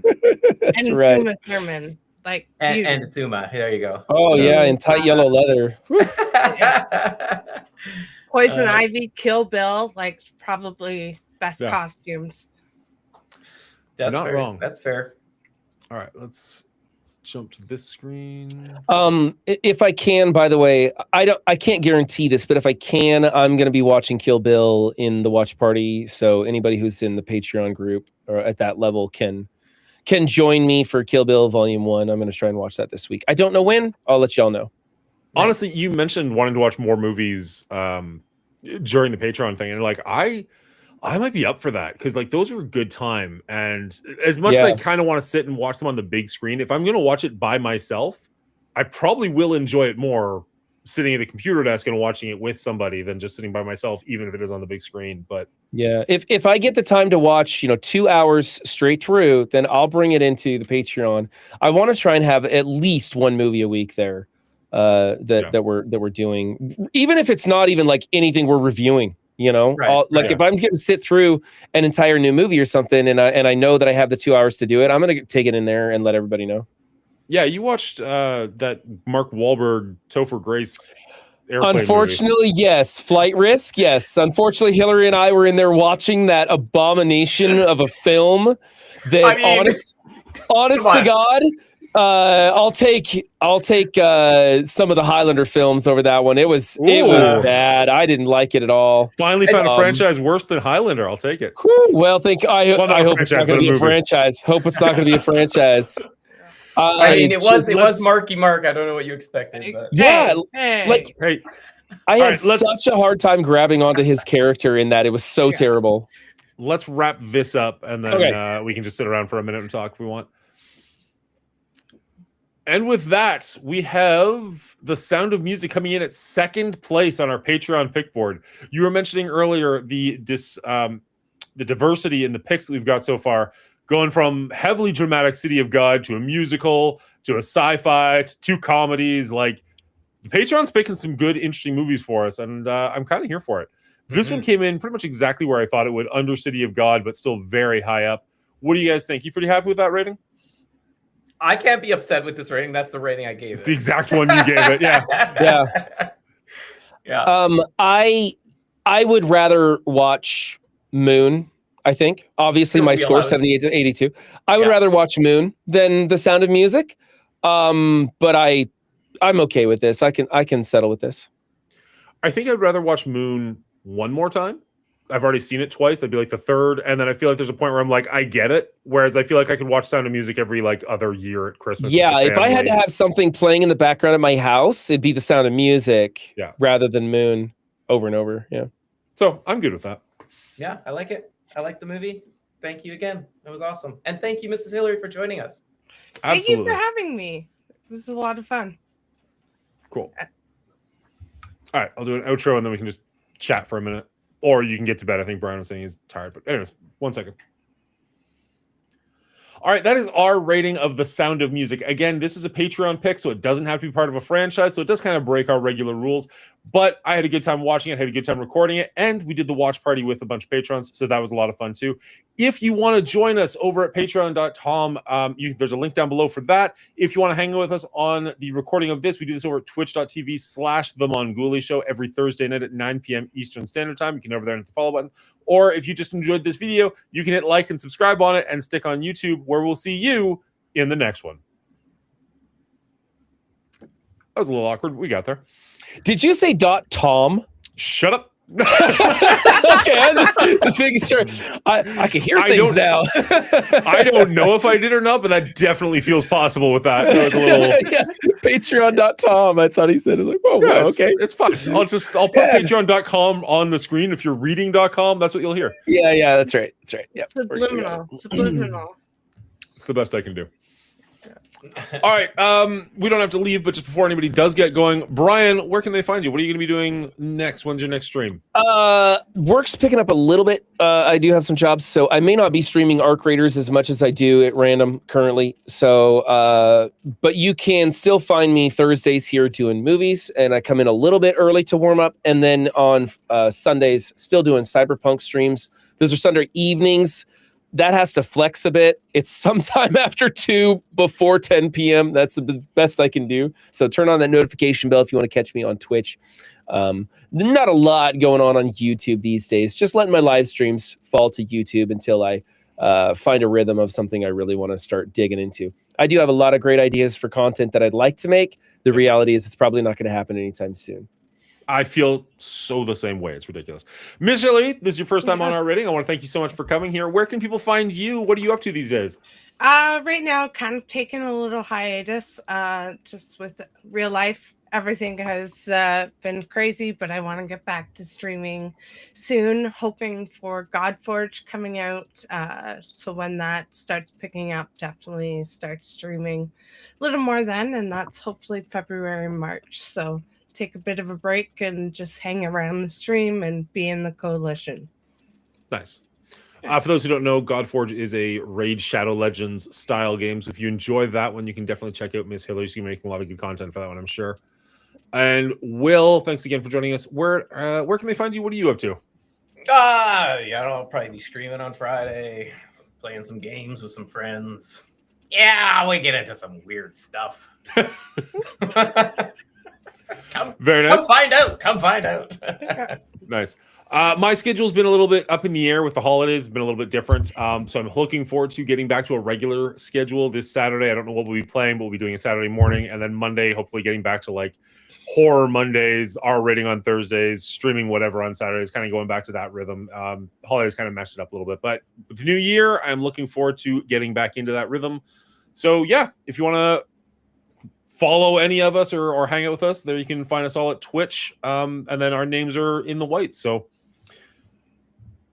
that's it. I just like to do that little call, and then if anyone wants to bounce, they can. But if you guys want to stick around, I am good to stick around for a little bit. I got nothing going on in the morning. If you want to just talk movies or shoot the shit, or I'd love to. I just need to step away for uno momento. right, I have a question for Will. Will, how come you're in a looks like a 1950s office with a brand new Xbox 360 stored under the desk there? I'm not gonna lie, I noticed that as well. It looks like there's something glowing under there. Yeah, It's Xbox 360. It's the I was running behind, and it was the closest to the date of the movie that I could find. So hey, no criticism. I just threw up the smoky bar scene for mine. It's got a flat screen TV and a lot of cigarette smoke with no bar patrons for some reason. I don't know what that's all about.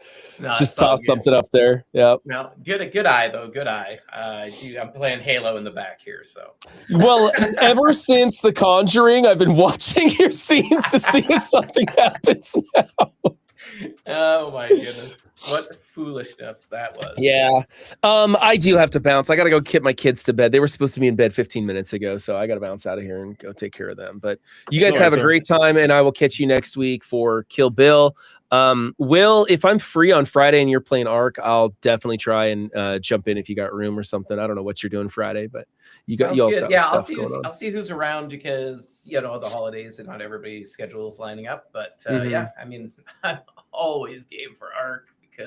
Having so much fun playing that. AF, but it's very popular too. Even Emma broke down and bought it the other day. So I saw that. Yeah, even more people are playing. So yeah, Hillary's playing it now too. So yeah, I don't know why Bubba Hotep won't buy the game. I know why, because he sucks at like shooters. That's why. So, well, who cares? He buys every single game that comes to Steam. He buys a lot of games that are like $2 to $8. $50 to $60 is a bit of a harder pill to swallow. Ark's on sale for $35 right now. Normally $40 American, and so and honestly, this is a fantastic game, well worth the $40. And so I hope he picks it up too, because I like playing with that guy. Yeah, I reached out to him like last week after our rating. I hung out with him for like 3 hours playing Broforce and had just an incredible time. So that was a lot of fun. So I was like, hey, you free after our version? He's like, no, I'm counting the minutes right now to when I can go to bed. I'm like, fair enough. Haven't seen him in chat yet. So he bounced pretty early. Yeah. I do. I got my kids a VR headset, and I have been playing scary games on that. And Dan, I've got this VR game called Madison, and it is so absolutely just terrifying, and I love it. So I'm going to figure out either bring the whole PlayStation setup out here or figure out how to run the headset through Steam. I don't want to rebuy it through Steam if I don't have to, but whatever. But I'm going to try to do some VR streams here pretty soon. I'm going to figure that out and make it happen. Those scary games are just amazing. I've seen people do VR streams. The only thing I'm curious about, how do you read chat? You can have chat inlaid on the headset. Oh, really? Okay, yeah, I don't cool. know how yet, but I know it's possible. And what I'm curious about is how I'm going to get HUD effects to play on the headset, because I want chat to be able to still scare me. And at worst case scenario, I'm going to just have them do creepy sounds that they can activate, which will be horrifying in its own right. Yeah. While playing this game, very, very scary game. It's kind of like you're in a haunted escape room kind of thing. Okay. Right. Is the sense of it. So My chat still gets me with that stupid like knocking one every now and then. Like it just the spatialness. For some reason, that sound effect, as opposed to all the other ones, just legitimately sounds like somebody is right there. I don't even have a door on this room. You know what I mean? Like there's nothing they could knock on if they wanted to, and I still half the time like what? So doing that when you have a visual headset on, you literally can't see anything. Could be awful. Brian, before you go, I have a quick question. Yeah. Because I saw you and Faust playing Arc Raiders, chucking snowballs at Rocketeers. When they first dropped the snowballs update, you were like, I don't know why anybody would use these. I don't know what this is. I'm never going to throw a snowball. Funnest thing I've done in Arc Raiders. Funnest thing I've done in Arc Raiders. It was so much fun. Us and like 2 other teams brought down a Rocketeer on the ground with some jolt mines, and then we destroyed the rotors, so it like sat there, and all of us just the whole time, everybody's running back to snow piles, getting the snowballs, just like max out the event all in one shot. Go, go, go, go. Everybody working together. It was so much fun. I absolutely love that the devs put that in there. I hope they do more of that ridiculous kind of feats and stuff that you have to do, because you wouldn't ever do that in the game. Like you'd never try to do something like that. So I love that trial forced you to do something completely new and different. I'm so glad you turned around on the snowballs. Absolutely loved it. Yeah, that was great. That's good. That's good. Yep. I hope next week it's Bombardiers. Let's go. Then next month it's pissing on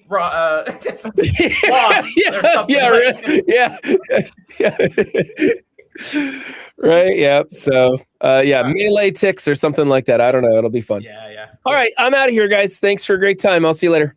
Cheers, Ron. Good to see you. Happy New Year. Happy New Year. Happy New Year to you too. I'm also going to bounce off the waves of Brian leaving. Thank you, everybody, for chatting it up and having a good time. Y'all are the best. Cheers, well. Happy New Year to you as well. And I guess we'll see you live tomorrow. Cheerio. Bye. Bye. How are you doing, Miss Hillary? I'm good. I'm scared off all my co-hosts. What the hell? Yeah, sorry. Is that better? Or is that... That's a lot. Yeah. At least we don't have the open the curtain thing hanging out. Yeah, exactly. Awkwardly, just open the curtains. Yes. No. How have your holidays been? You get to watch anything? You have much time off? Or you been working a lot? Working. Yeah, getting called in for picking up some shifts because of really bad weather. Obviously, you're aware. Yeah. We don't live that far apart, so I'm sure some of the storms that hit you also hit me, or vice versa. Yeah, so I was one of the ones close enough and brave enough to weather the storm and slowly crawl to work and get there. So yeah. I took quite a bit of time off. I normally take the week of Christmas, and then I was looking at my schedule like, oh, I still have a bunch of time off that I haven't used yet. Might as well take the whole time off while the kids are off. So I've had like, this will be, by the end of it, it'll be 2 weeks off, which has been just insane. Never taken this much time off at once before. And we've had some pretty nasty weather the last couple of days. Thankfully, my wife also has some time off. She doesn't have nearly as far of a drive to get to work as I do. But it's hard for me to book off because of the weather, because so many people come from like if I live here and work is here, I have people coming from here that'll drive basically past my house to get to work. And they are the kind of people who will they will not stop. They'll just have their trucks and they'll just go no matter what. So I can't really be like, oh, I can't make it because of the weather. And then have like 6 other people make it like twice as far passing my house going like, yeah, we made it and it's fine. It's like, fuck. But I don't feel safe sometimes. And it's like, yeah, it's safer to not go in, but what can you do? So I've been pretty happy that to not even have to think about it. It's just like, no, I'm just not going anywhere. Taking some time. Yeah. Have you seen anything good recently? I just, as I was mentioning, I watched Come From Away this afternoon, and I enjoyed it way more than I thought I was going to. I haven't seen it. I know the premise and I know the story, but I've never actually seen it. Okay.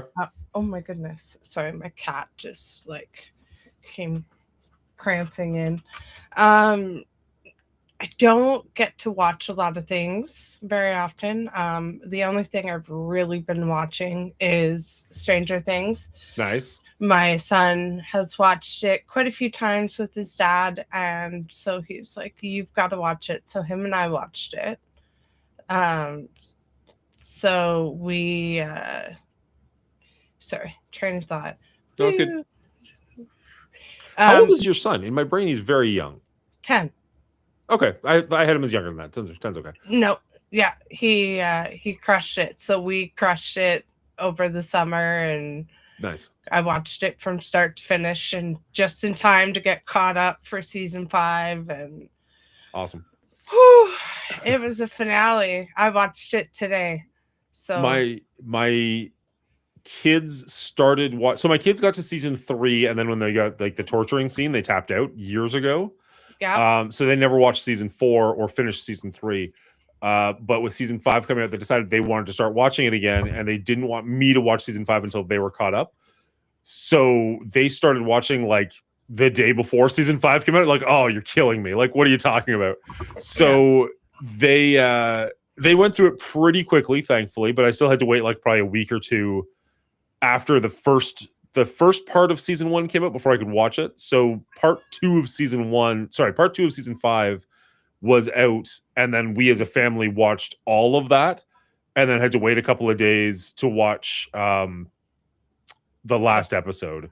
So we got home from a New Year's Eve party early, thankfully, at like 10:30 or something. And by the time we put Charlie to bed and we're all ready to go, my wife's like, let's watch Stranger Things with the kids. I'm like, it is 11:50. What are you talking about? She's like, no, we're doing it. It's New Year's, whatever. Who cares? I'm like, okay. So we get started and I'm playing the episode, and like 5 minutes in, she's like, so how long is this one? I'm like, it's 2 hours and 10 minutes. Like, it's a movie. She's like, oh. I was like, yeah, what are you talking about? Why are we doing this? But we stayed up till 2 o'clock or whatever watching it. I don't, it's the next day. I don't want to go spoiler for anybody who hasn't seen it yet, but I'll say that I enjoyed it more than the average internet person seems to have. A lot of people are ragging on the second part of season 5 with what happened in the underneath with the 2 female characters, Holly and Max, and then the whole scene with Will, which again, I won't go into it, but like you probably, even if you haven't seen it, you probably can't get away from it on social media. I didn't have a problem with either of those scenes. Yes, I was kind of screaming run, but other than that, I didn't really have too much of an issue with that. And then I thought that the last episode was done pretty well. My issue with the last episode is kind of my issue with the show overall, more so than my issue with the last episode, which is just, again, I don't want to say spoilers. How do I do with spoilers? I guess I can't.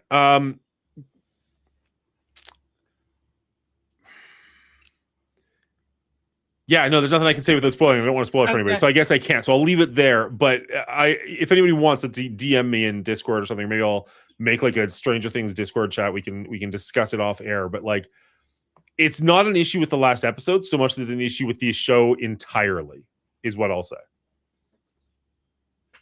Okay. I thoroughly enjoyed. I wish I had more Kleenex than I had. I loved it. I thought it was fantastic. Yeah. I also came off very little sleep. Yeah, okay. So like super extra emotion, and just the whole idea of it coming to an end too. I was kind of sad about that. So it's a little crazy how it started 9 years ago, but because the way the show is run, it's only got 5 seasons. You know what I mean? Like, because there were such massive breaks in there.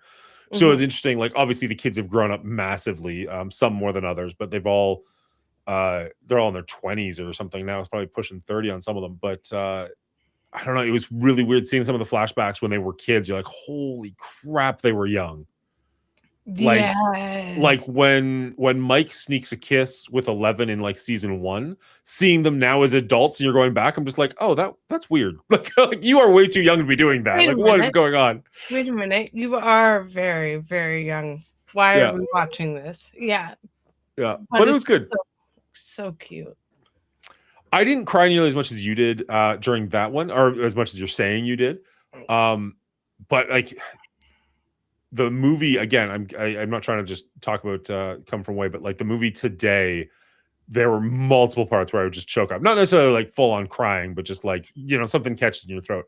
I find post PTSD music is a huge trigger for me. So like when music swells, that will usually be enough to catch me in the back of my throat. And of course it's a musical. So like it just was constantly like, even like Sound of Music is also a musical, but at least it's all like happy songs. Whereas like this, considering what they're dealing with, you can assume there's less than happy songs, let's say. Right. And music, I mean, that's some of the beauty of music, right? It's the ability to influence a moment and influence the feeling and interpretation, because music completely alters the mood and the situation. For sure. As The Offspring once said, music soothes even the savage beast. Yeah, exactly. Max Carnage says season 5 was way better than the season where 11 met Callie or where they went to California. I like season 2 more than the average person does, although I don't really like that episode. But yeah, most of season 4, like season 4 ended on such a high note where like the hell was coming up. I was like, this is going to be awesome. And then it didn't really feel like season 5 paid that off all that well. But yeah, I would say season 5 was probably better than 4. I think season 1 is the best. I think season 1 is relatively untouchable. It was just so fresh and so new and so interesting. But yeah, I think I like season 5 quite a bit. Quite a bit. Again, probably some amount of that is watching with family and whatnot. But sorry, Emma, the redemptions don't work because we're on restream still, so nothing's gonna happen. But I appreciate you. Oh, look, you can actually see my Spider-Man. Got this little guy for Christmas. I wasn't sure. He doesn't show up on most of the streams. Sorry. That's okay. What else have I seen recently? We watched. Bubba Hotep months ago recommended that I watch The Lost Bus, which is an Apple Plus television show. I don't have Apple Plus, so he actually like donated money to get Apple Plus. I'm like, all right, I guess I have to watch it now. So I finally watched that one yesterday with my parents and my kids. It is, if you don't know anything about it, it's Matthew McConaughey is a school bus driver in California during the 2018 wildfires. And he has to try and like, he's kind of a loser is what they're getting at. And he has to try and get the school bus to these refugee kids, not these refugees, to these kids who have been left behind and get them out of these massive fire. Very tense movie. I'm going to say loosely based on real events, but very well done. I really enjoyed that one. Apple Plus, so like it didn't come to like movie theaters, didn't really get any recognition. You don't know how well it did per se, but I enjoyed that one. I don't know if you've got Apple or whatnot. It's I think we just did like the 1 month, like we're gonna cancel pretty soon, right? Like it's there's too many streaming services to have them all, and we just don't have that kind of money, so we kind of like bounce back and forth, pick and choose. I have had Apple. I watched, what show was it? It's a show with Jennifer Aniston. The Morning Show? Yes. Loved that show. I watched the first season. Absolutely loved it. My wife really liked that show, and she went through it a second time to show it to me. And I got maybe an episode and a half into it, and I'm just like, everybody's just mad at everybody. Like the entire show is just anger and people yelling, and I'm just like, I'm good. Like this is not what I come to entertainment for. If it's like, which is funny because now that I'm saying it, like one of my favorite movies is Whiplash, which is again just anger, but at least you can tell that something's coming from it. I don't know. It just didn't grab me, but my wife loved that show. If you do have Apple TV, Shrinking with Harrison Ford and oh my gosh, forgetting Sarah Marshall, How I Met Your Mother. Jason something. Freaks and Geeks. That guy. is incredible. Jason- It's so funny. That's going to bother me for a while. Mhm. Somebody in chat's going to know. No, Not Jason Statham. That'd be a very different movie. No, this is a comedy. Tall, lanky dude. Jason. I think it's Jason. I want to say it's Jason. Apple TV isn't something I've heard of. Apple makes everything. No, they make television shows. They make some actually pretty good television shows. It's just I already have Disney, Netflix, Prime, and we just recently got Crave because my daughter's cell phones, Virgin or whatever it is, just gave it to us. Like they're just like, hey, as long as you've got a Virgin membership here, have Crave TV with ads. I'm like, yeah, I'll take Crave with ads for free. That sounds pretty good. Sweet. I like Crave. Yeah, it's got some good stuff on there. Ads are annoying because they don't seem to place them in proper locations. They like just literally cold drop them in. So there've been a couple of times where they're like in the middle of a scene, like literally a character will be talking, cut to ads, and then come back to the character finishing their sentence. You're like, no, that's not okay. Yeah, terrible. Yeah. At least commercials ended in the right time. Right. Like television shows were based off of it, right? Like you'd always get that, like House was always really bad for it, where like the patient starts crashing, cue commercial. Come back and the patient's fine, and you're like, oh man, he had an autoimmune disease or whatever. Like commercials were always bad, but at least you didn't miss anything then, right? Like nowadays it's like, oh, this is just in the middle of a dialogue. This sucks. Yeah. That's what I was watching. I was watching It, and it'd be like tense, reliance. And like, what the fuck? And then you come back and like, now the tense scene ends. You're like, no, dude. The tense scene ended forever ago. Very true. Very true. And then, I'm not enjoying the ads on streaming services. Like just irks me. Yeah. They're bringing streaming services kind of back to like what cable used to be, where like now there's like 12 of them, or actually probably more. So it's basically like having channels. Now they've got ads, so you can't get away from that. And you're just kind of like, what the fuck? I don't want to have to spend $40 for Netflix just so it can, be ad free and HD and allow multiple people to use it at the same time. It's like, you guys just did all of this for $9 when you came out. Like, what the hell? Why is it so expensive? And like, I know that it's expensive because now they're making original properties. Maybe cut down on the amount of original properties you're making. Like maybe just like chill out and make it cheaper. But who knows? Yeah. Expand or stop expanding. Yeah. Just focus on what you've got. Yeah. Current ad breaks are just some stupid computer picking ad after 20 minutes. Yeah, exactly. And it's very annoying. Yeah. I would almost... No, I wouldn't pay more for it, but I'd be more inclined to forgive them if they actually did have somebody going through and be like, okay, this would make sense for an ad break. Okay, this would make sense for an ad break. Because like every scene, like maybe with the exception of like Birdman or 1917, sorry, it has those transition moments where it goes like hard cut from one scene to another. Mm-hmm. Throw an ad in there. But like, yeah, it was a hard watch for that because it just kept cutting off like right in the middle of something semi-interesting and then trying to come back and be like, jump scare. You're like, no jump scare. No bueno. No. Affleck. Yeah. I watched a YouTube movie yesterday where people are resorting to piracy to protest. Yeah. That doesn't surprise me at all. No. That actually makes perfect sense. I've heard about that a little bit. Kind of Pirates Bay being like, we're back, baby. Yeah. Well, like we were talking about it the other day about the idea of MP3s. Where'd they go? Yeah, because like, I mean, it's part of the Radique ad, but legitimately, I have seen a bunch of TikToks where like kids are kind of like, this is awesome. Like I can actually like download all the music I actually want to listen to. I don't have to pay for it. And then I can just like have it all on here. Like they're finding their parents hold like iPods and stuff like that, like iPod minis. It's like, this holds like 600 songs and I don't have to pay a subscription service. Like, this is amazing. It's like, yeah, we had it good back in the day. And ironically, we willingly gave it up for Spotify because it was like, oh, I can spend less than I would spend on one CD and have everything ever made like once per month. Like, yeah, okay. That sounds pretty great. But Yeah. Everything old is new again. We're not old. Yes, we are. I'm sorry. I am. No, I feel My like knees tell me otherwise. yeah. No, the other day at work, I made comments like back when I was a kid and back in my age and back, yeah, when I went to school and just all of those very old comments. And I just felt very old and I had to walk away.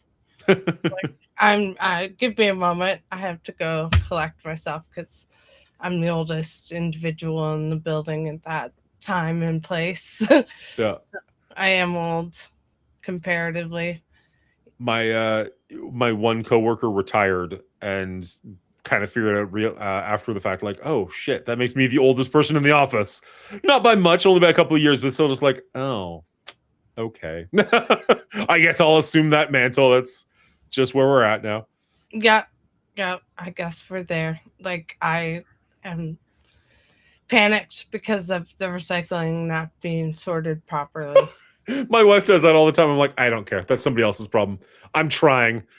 Like, I'll put it, like, I won't put like straight up garbage in there, obviously. But like, if I put something in the recycling and she's like, that's not supposed to go in there, I'm like, who cares? They'll figure it out. That's their job. I'm trying. I'm doing my best. See, no one at my, well, some people make attempts, but other people don't. So then it's all chaos. And then we have people using kitchen catchers, which are not clear. So then they look like garbage. So then the recycling isn't getting picked up. So Okay. someone, hello, me, gets to don gloves and pull it all apart and sort it properly. You get to go dumpster diving. No one else will do it because they're all like, oh, it's gross. I'm like, okay, I understand. What makes you think I want to do it? Like somebody else take the bullet here. But if you're doing such a good job, why would they want to take that away from you? That sigh said a lot. No, somebody has to do it. So it always ends up being me. And it makes me very sad because I'm old and care about the recycling. Yeah. Commander Faust, you're all young. I believe, Faust, you said you were born the same year that Sound of Music came out, right? So you're 60 this year? 60 last year, actually. Sorry, 61 this year. Yeah. Yeah, it's 2026. It is. For almost the second day now. Are the Hills alive with the Sound of Music? They were. They are no longer alive with the Sound of Music. We are done. We did that. We moved on. Brian and Will have abandoned us. But now we're just hanging out with Miss Hillary. Miss Hillary joined us for the Sound of Music review, which was fun. Something different. How'd you feel that went? Do you have a good time? You want to do it again? Yeah, 100%. I am confused how we're the second day into 2026. So almost the second day because it's 11 o'clock at night. Oh my goodness. I apologize. I misunderstood that. I was like, it's okay. People misunderstand me all the time because I'm, confusing. I don't know. No, squirrel. Yeah. No, being on there was super fun. Had a lot of fun. It was really interesting to talk to everybody and get everybody's different perspectives. I think we were all along the same page for the most part on it. Yeah, we were all within 10 points, I want to say. Yeah. So. Yeah, I think the lowest was 78 and the highest was 89. So yeah, so 11 points. Yeah, pretty close. Yeah, I wasn't sure where Brian was going to come in on that one because lots of kids in the cast, musical, old. Like I wouldn't. I don't think I would have seen him coming in crazy low, but I could have seen him in like the high 60s. You know what I mean? Like just kind of like just not his thing. But I'm glad that he enjoyed it more than he thought he was going to. I mean, he's clearly getting into it during the watch party, so that was fun to see. That was probably, like I mentioned, probably my favorite part was seeing him just get right into it because it was like I knew how much he wasn't into it and wasn't down for the idea of it, wasn't super stoked. he's mentioned. So I was like, for him to actually enjoy it and Yeah. have it be a positive experience and it not just because there's other people watching it, right? Like you need Yeah. the music. So Yeah, no, for sure. I mean, you'd been promising/threatening us with interpretive dance for quite some time, and you did not disappoint. So it was good. It was a good time. good. Yeah, we've done, was it 6 watch parties at this point? I think And well, I guess more if you can include the ones Brian's done just on his own. But like as far as Patreon picks go, and like he's picked one movie that I just did not care for. Like he did The Great Outdoors, which just did not really do much of anything for me. But even that one, like it's just made better by watching it with you guys, right? Like I'm curious if we did do every movie like that, how that would have affected something like Highlander, right? Because those movies were like, I'll ignore the first one because I know people love the first one, but like by the time you get to 3 and 4, those movies are fucking atrocious. But maybe it would have been fun to like just like roast it live with like all of us, just like go deep into it. Like, what is happening right now? Oh, definitely. Like older, awful movies. Like if you, let's say you guys decided to do the Batman series, like Batman and Robin. Batman and Robin is awful, but in the best possible way. Right. Like it is legitimately a fun watch. It's just not. The problem is with Batman, everybody wants like a darker, grittier Batman, a more realistic Batman, and it is not that. It is more inclined with the Adam West version. But if you just go into it having a good time, it is a good time. Yeah. I prefer it to Batman Returns, which I know will probably piss some people off, but whatever. That's my hot take. I would much rather watch Batman and Robin than Batman Returns. I don't care for that one. I'm gonna pick some trash. Can't you all have that? Jeremy, sorry. That's kind of what I was afraid of was going to happen. Like when we made the head writer position so that somebody could choose what movie we're, I would have bet money that the first couple of movies at least would have been somebody just trying to torture us. Just like, okay, I'm going to spend X amount of money and force you guys to watch like Teeth or what's the one where they connect bodies together? Human Centipede or something awful. And like Brian straight up vetoed some of those. So like that's not going to happen. But like that's what I anticipated happening. So when you came out the door with City of God, I'm like, oh, okay. Sounds good. Oh, Crow, you're still here. My apologies, Crow. I was flustered when you first came in, but thank you so much for the 5 gifted subs from earlier.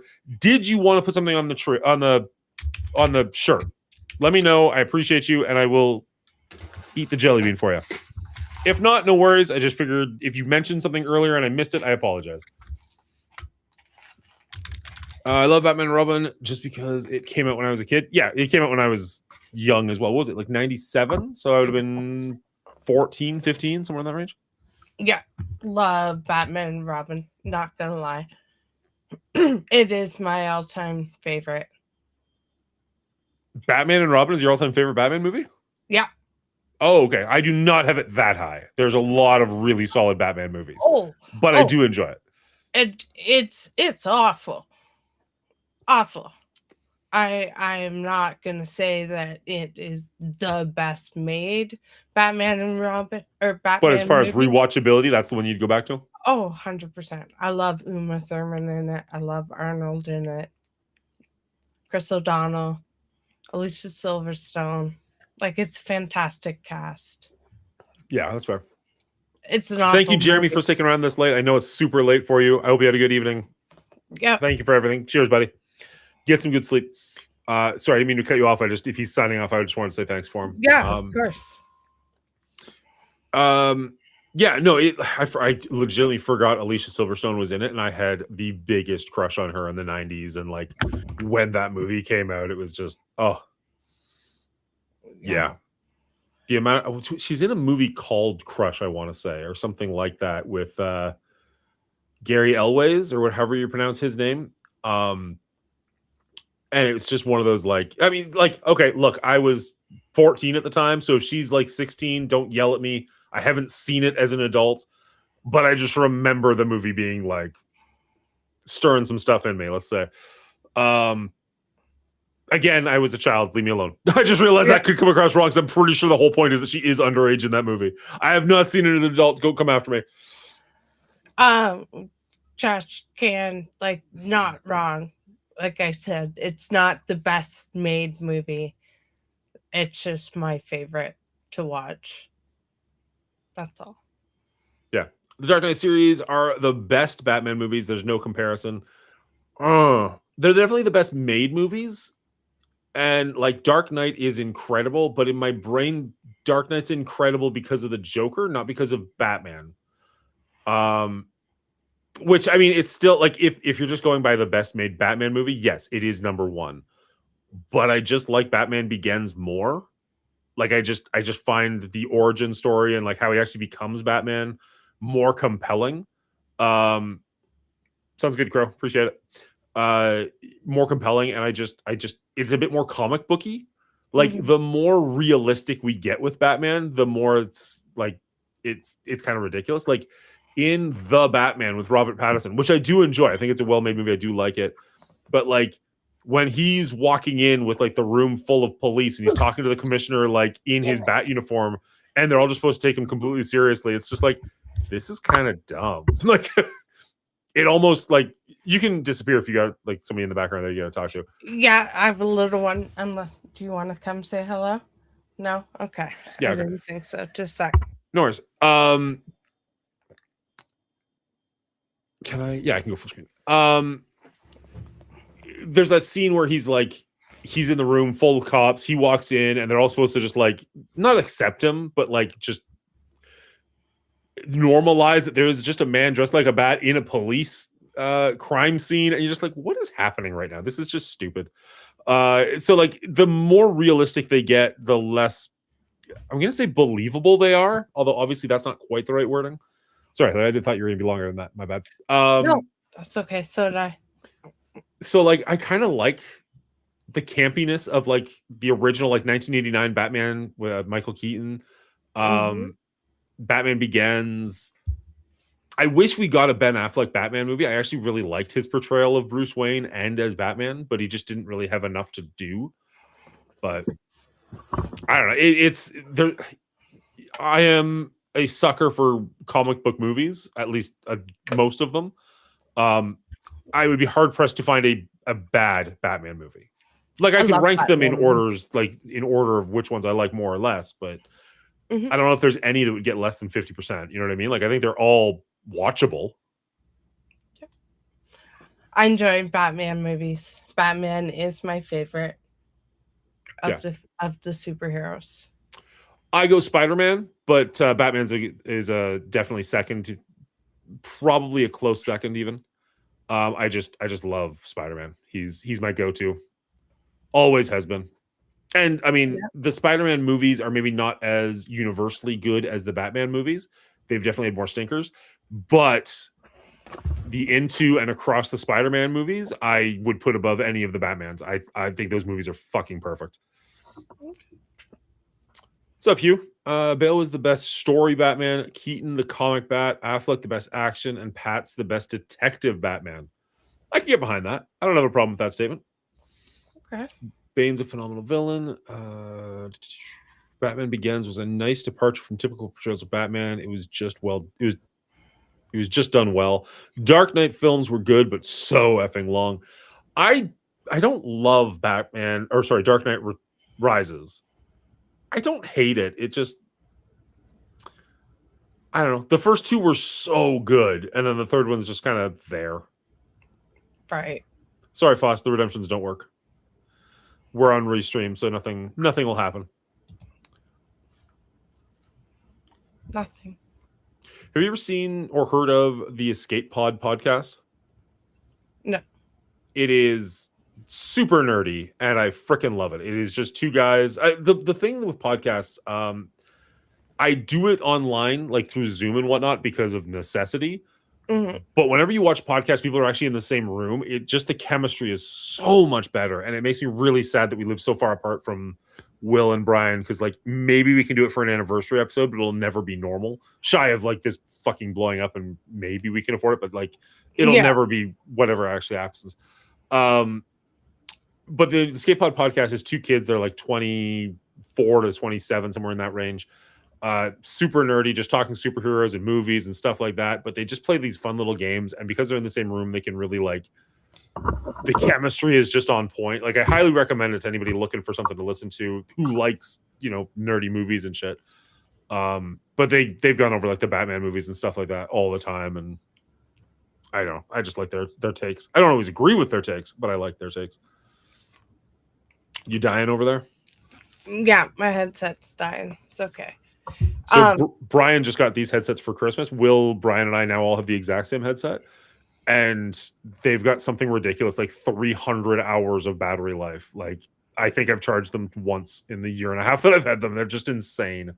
They're so good. Yeah, I was noticing that actually. I was like, hey, they all have the same headsets now. I was like, one of these is not like the other. And it was the headsets I was referring to. I mean, there's a lot of reasons one of us is not like the other. I mean, no offense when I say that, but none taken. One of us is worth looking at. It's not Dan. What are you even doing watching Mungo if you haven't binged all the Sam Raimi movies? I mean, I have my thoughts, and I've made them very clear on Sam Raimi. We're not going to get anywhere by going further on that. I see. You're portraying the Sam Raimi redemption. Wait, Dan's here? We're all gonna shave our heads next. Fun. We slowly evolve into one super being. Oh, we'll give the people what they want. No. We're all gonna shave our heads.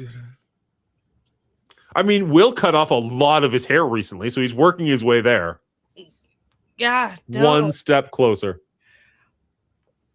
No one mentioned Clooney's Batman. Yes, we did. That's Batman and Robin. That is the Clooney Batman. Nobody's mentioned Val Kilmer's Batman. Also wonderful. Yeah. I haven't seen that movie in a very long time. And like, I remember owning it as a kid and watching it a lot and enjoying the ridiculous Jim Carrey and the other guy, Tommy Lee Jones portrayals. But I don't remember enjoying Val Kilmer's Batman all that much. Like, I feel like the Dark Knight, the villains really outshined him in that movie. Yeah. Yeah. I'd have to, like you said, I'd have to watch it again, and I think that speaks volumes to the, comparisons. Like Cooney's, I've watched a lot. Yeah. Well, did you enjoy the Bat? How could you not? Exactly. That's part of it. But yeah, see, now I lost my train of thought. Speaking of how it speaks volumes that you haven't watched it in a very long time, whereas you watch the other Batmans fairly regularly. Oh yeah, and not that I watch them very regularly, but I would watch them. Like if someone was like, "Hey, do you want to watch a Batman movie?" I'd be like, "Okay, yeah, let's go." Any of them.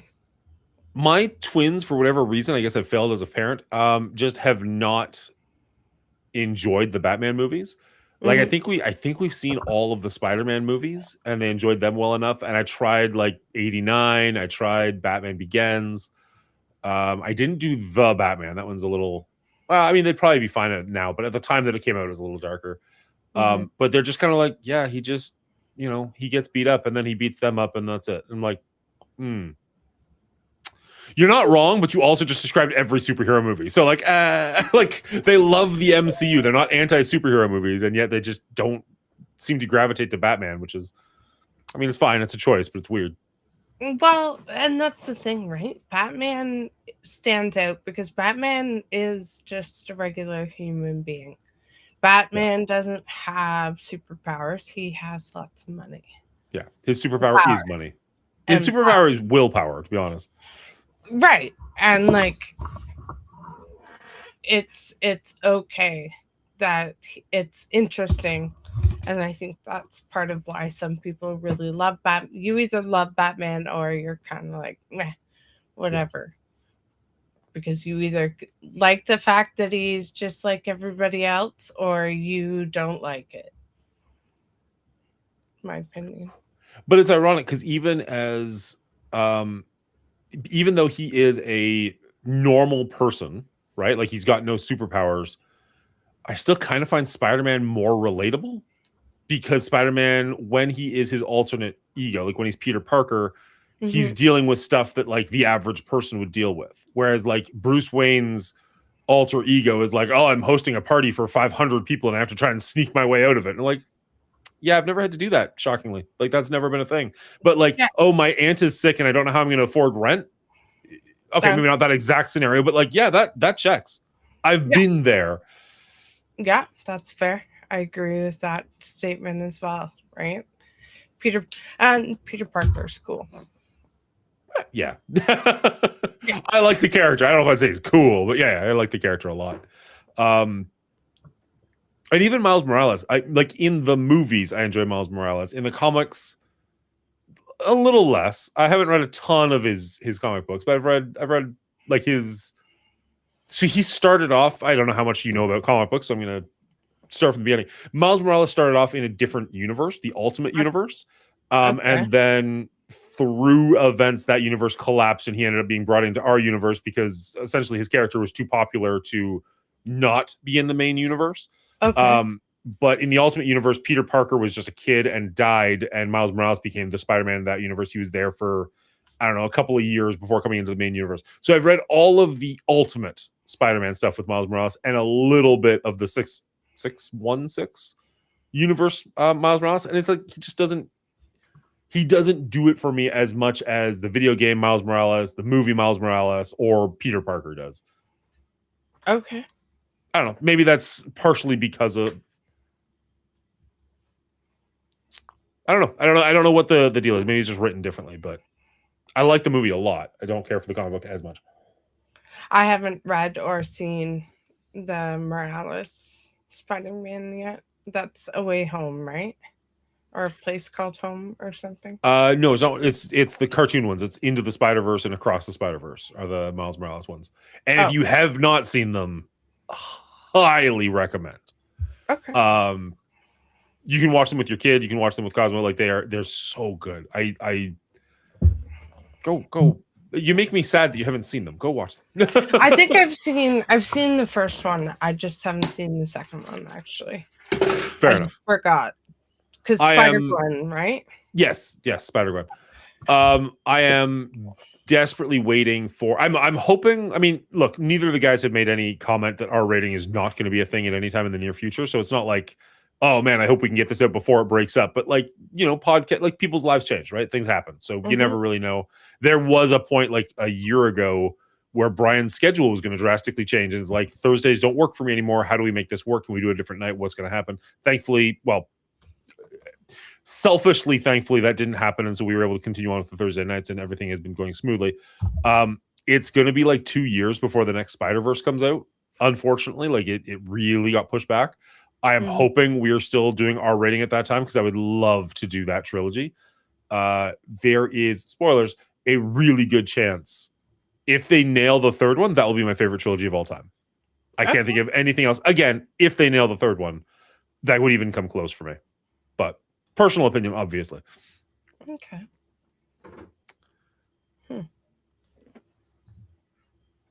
All right, my friend. I was just saying, like, it's 11 o'clock. I think I'm going to call it. So, yeah, I have to get to bed. I have a big day tomorrow. Nice. Doing not a whole heck of a lot.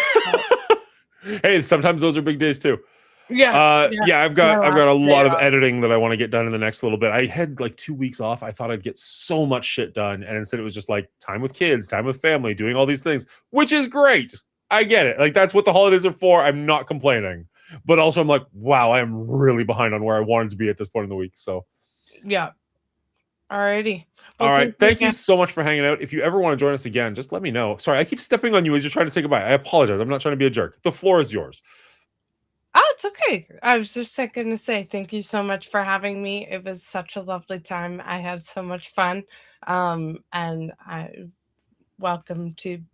glad to be here anytime. So next time we do a watch party, we'll see what we can do. Perfect. If somebody out there wouldn't mind giving Miss Hillary a shout out, that would be absolutely lovely. I'm going to raid out. I want to thank everybody for hanging out with me, including our special guest, Miss Hillary. It's been fun. Mhm. But it is getting late, and as I mentioned, I was up till like 3 in the morning last night watching Stranger Things, then playing Slay the Spire because wow, is that game addictive. So let's see, who do we have to raid out to?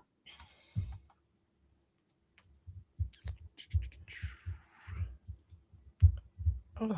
I did a random raid to a guy, J-Stack, a couple of weeks ago, and I just absolutely freaking love his energy, and he's been really, really cool. We've started following each other and talking behind the scenes and whatnot. So I'm going to raid out to him because he is live, and I don't see anybody else. Okay. So, I mean, I didn't look at following us. So that's kind of on me. But either way, go give J-Stack some love. Say hi. Hang out with him. He's doing some ARC raiding at the moment. You guys have a wonderful week, and we'll see you at very least next Thursday for our rating Kill Bill Volume 1. You guys are all awesome. Have a great night. Bye, everybody.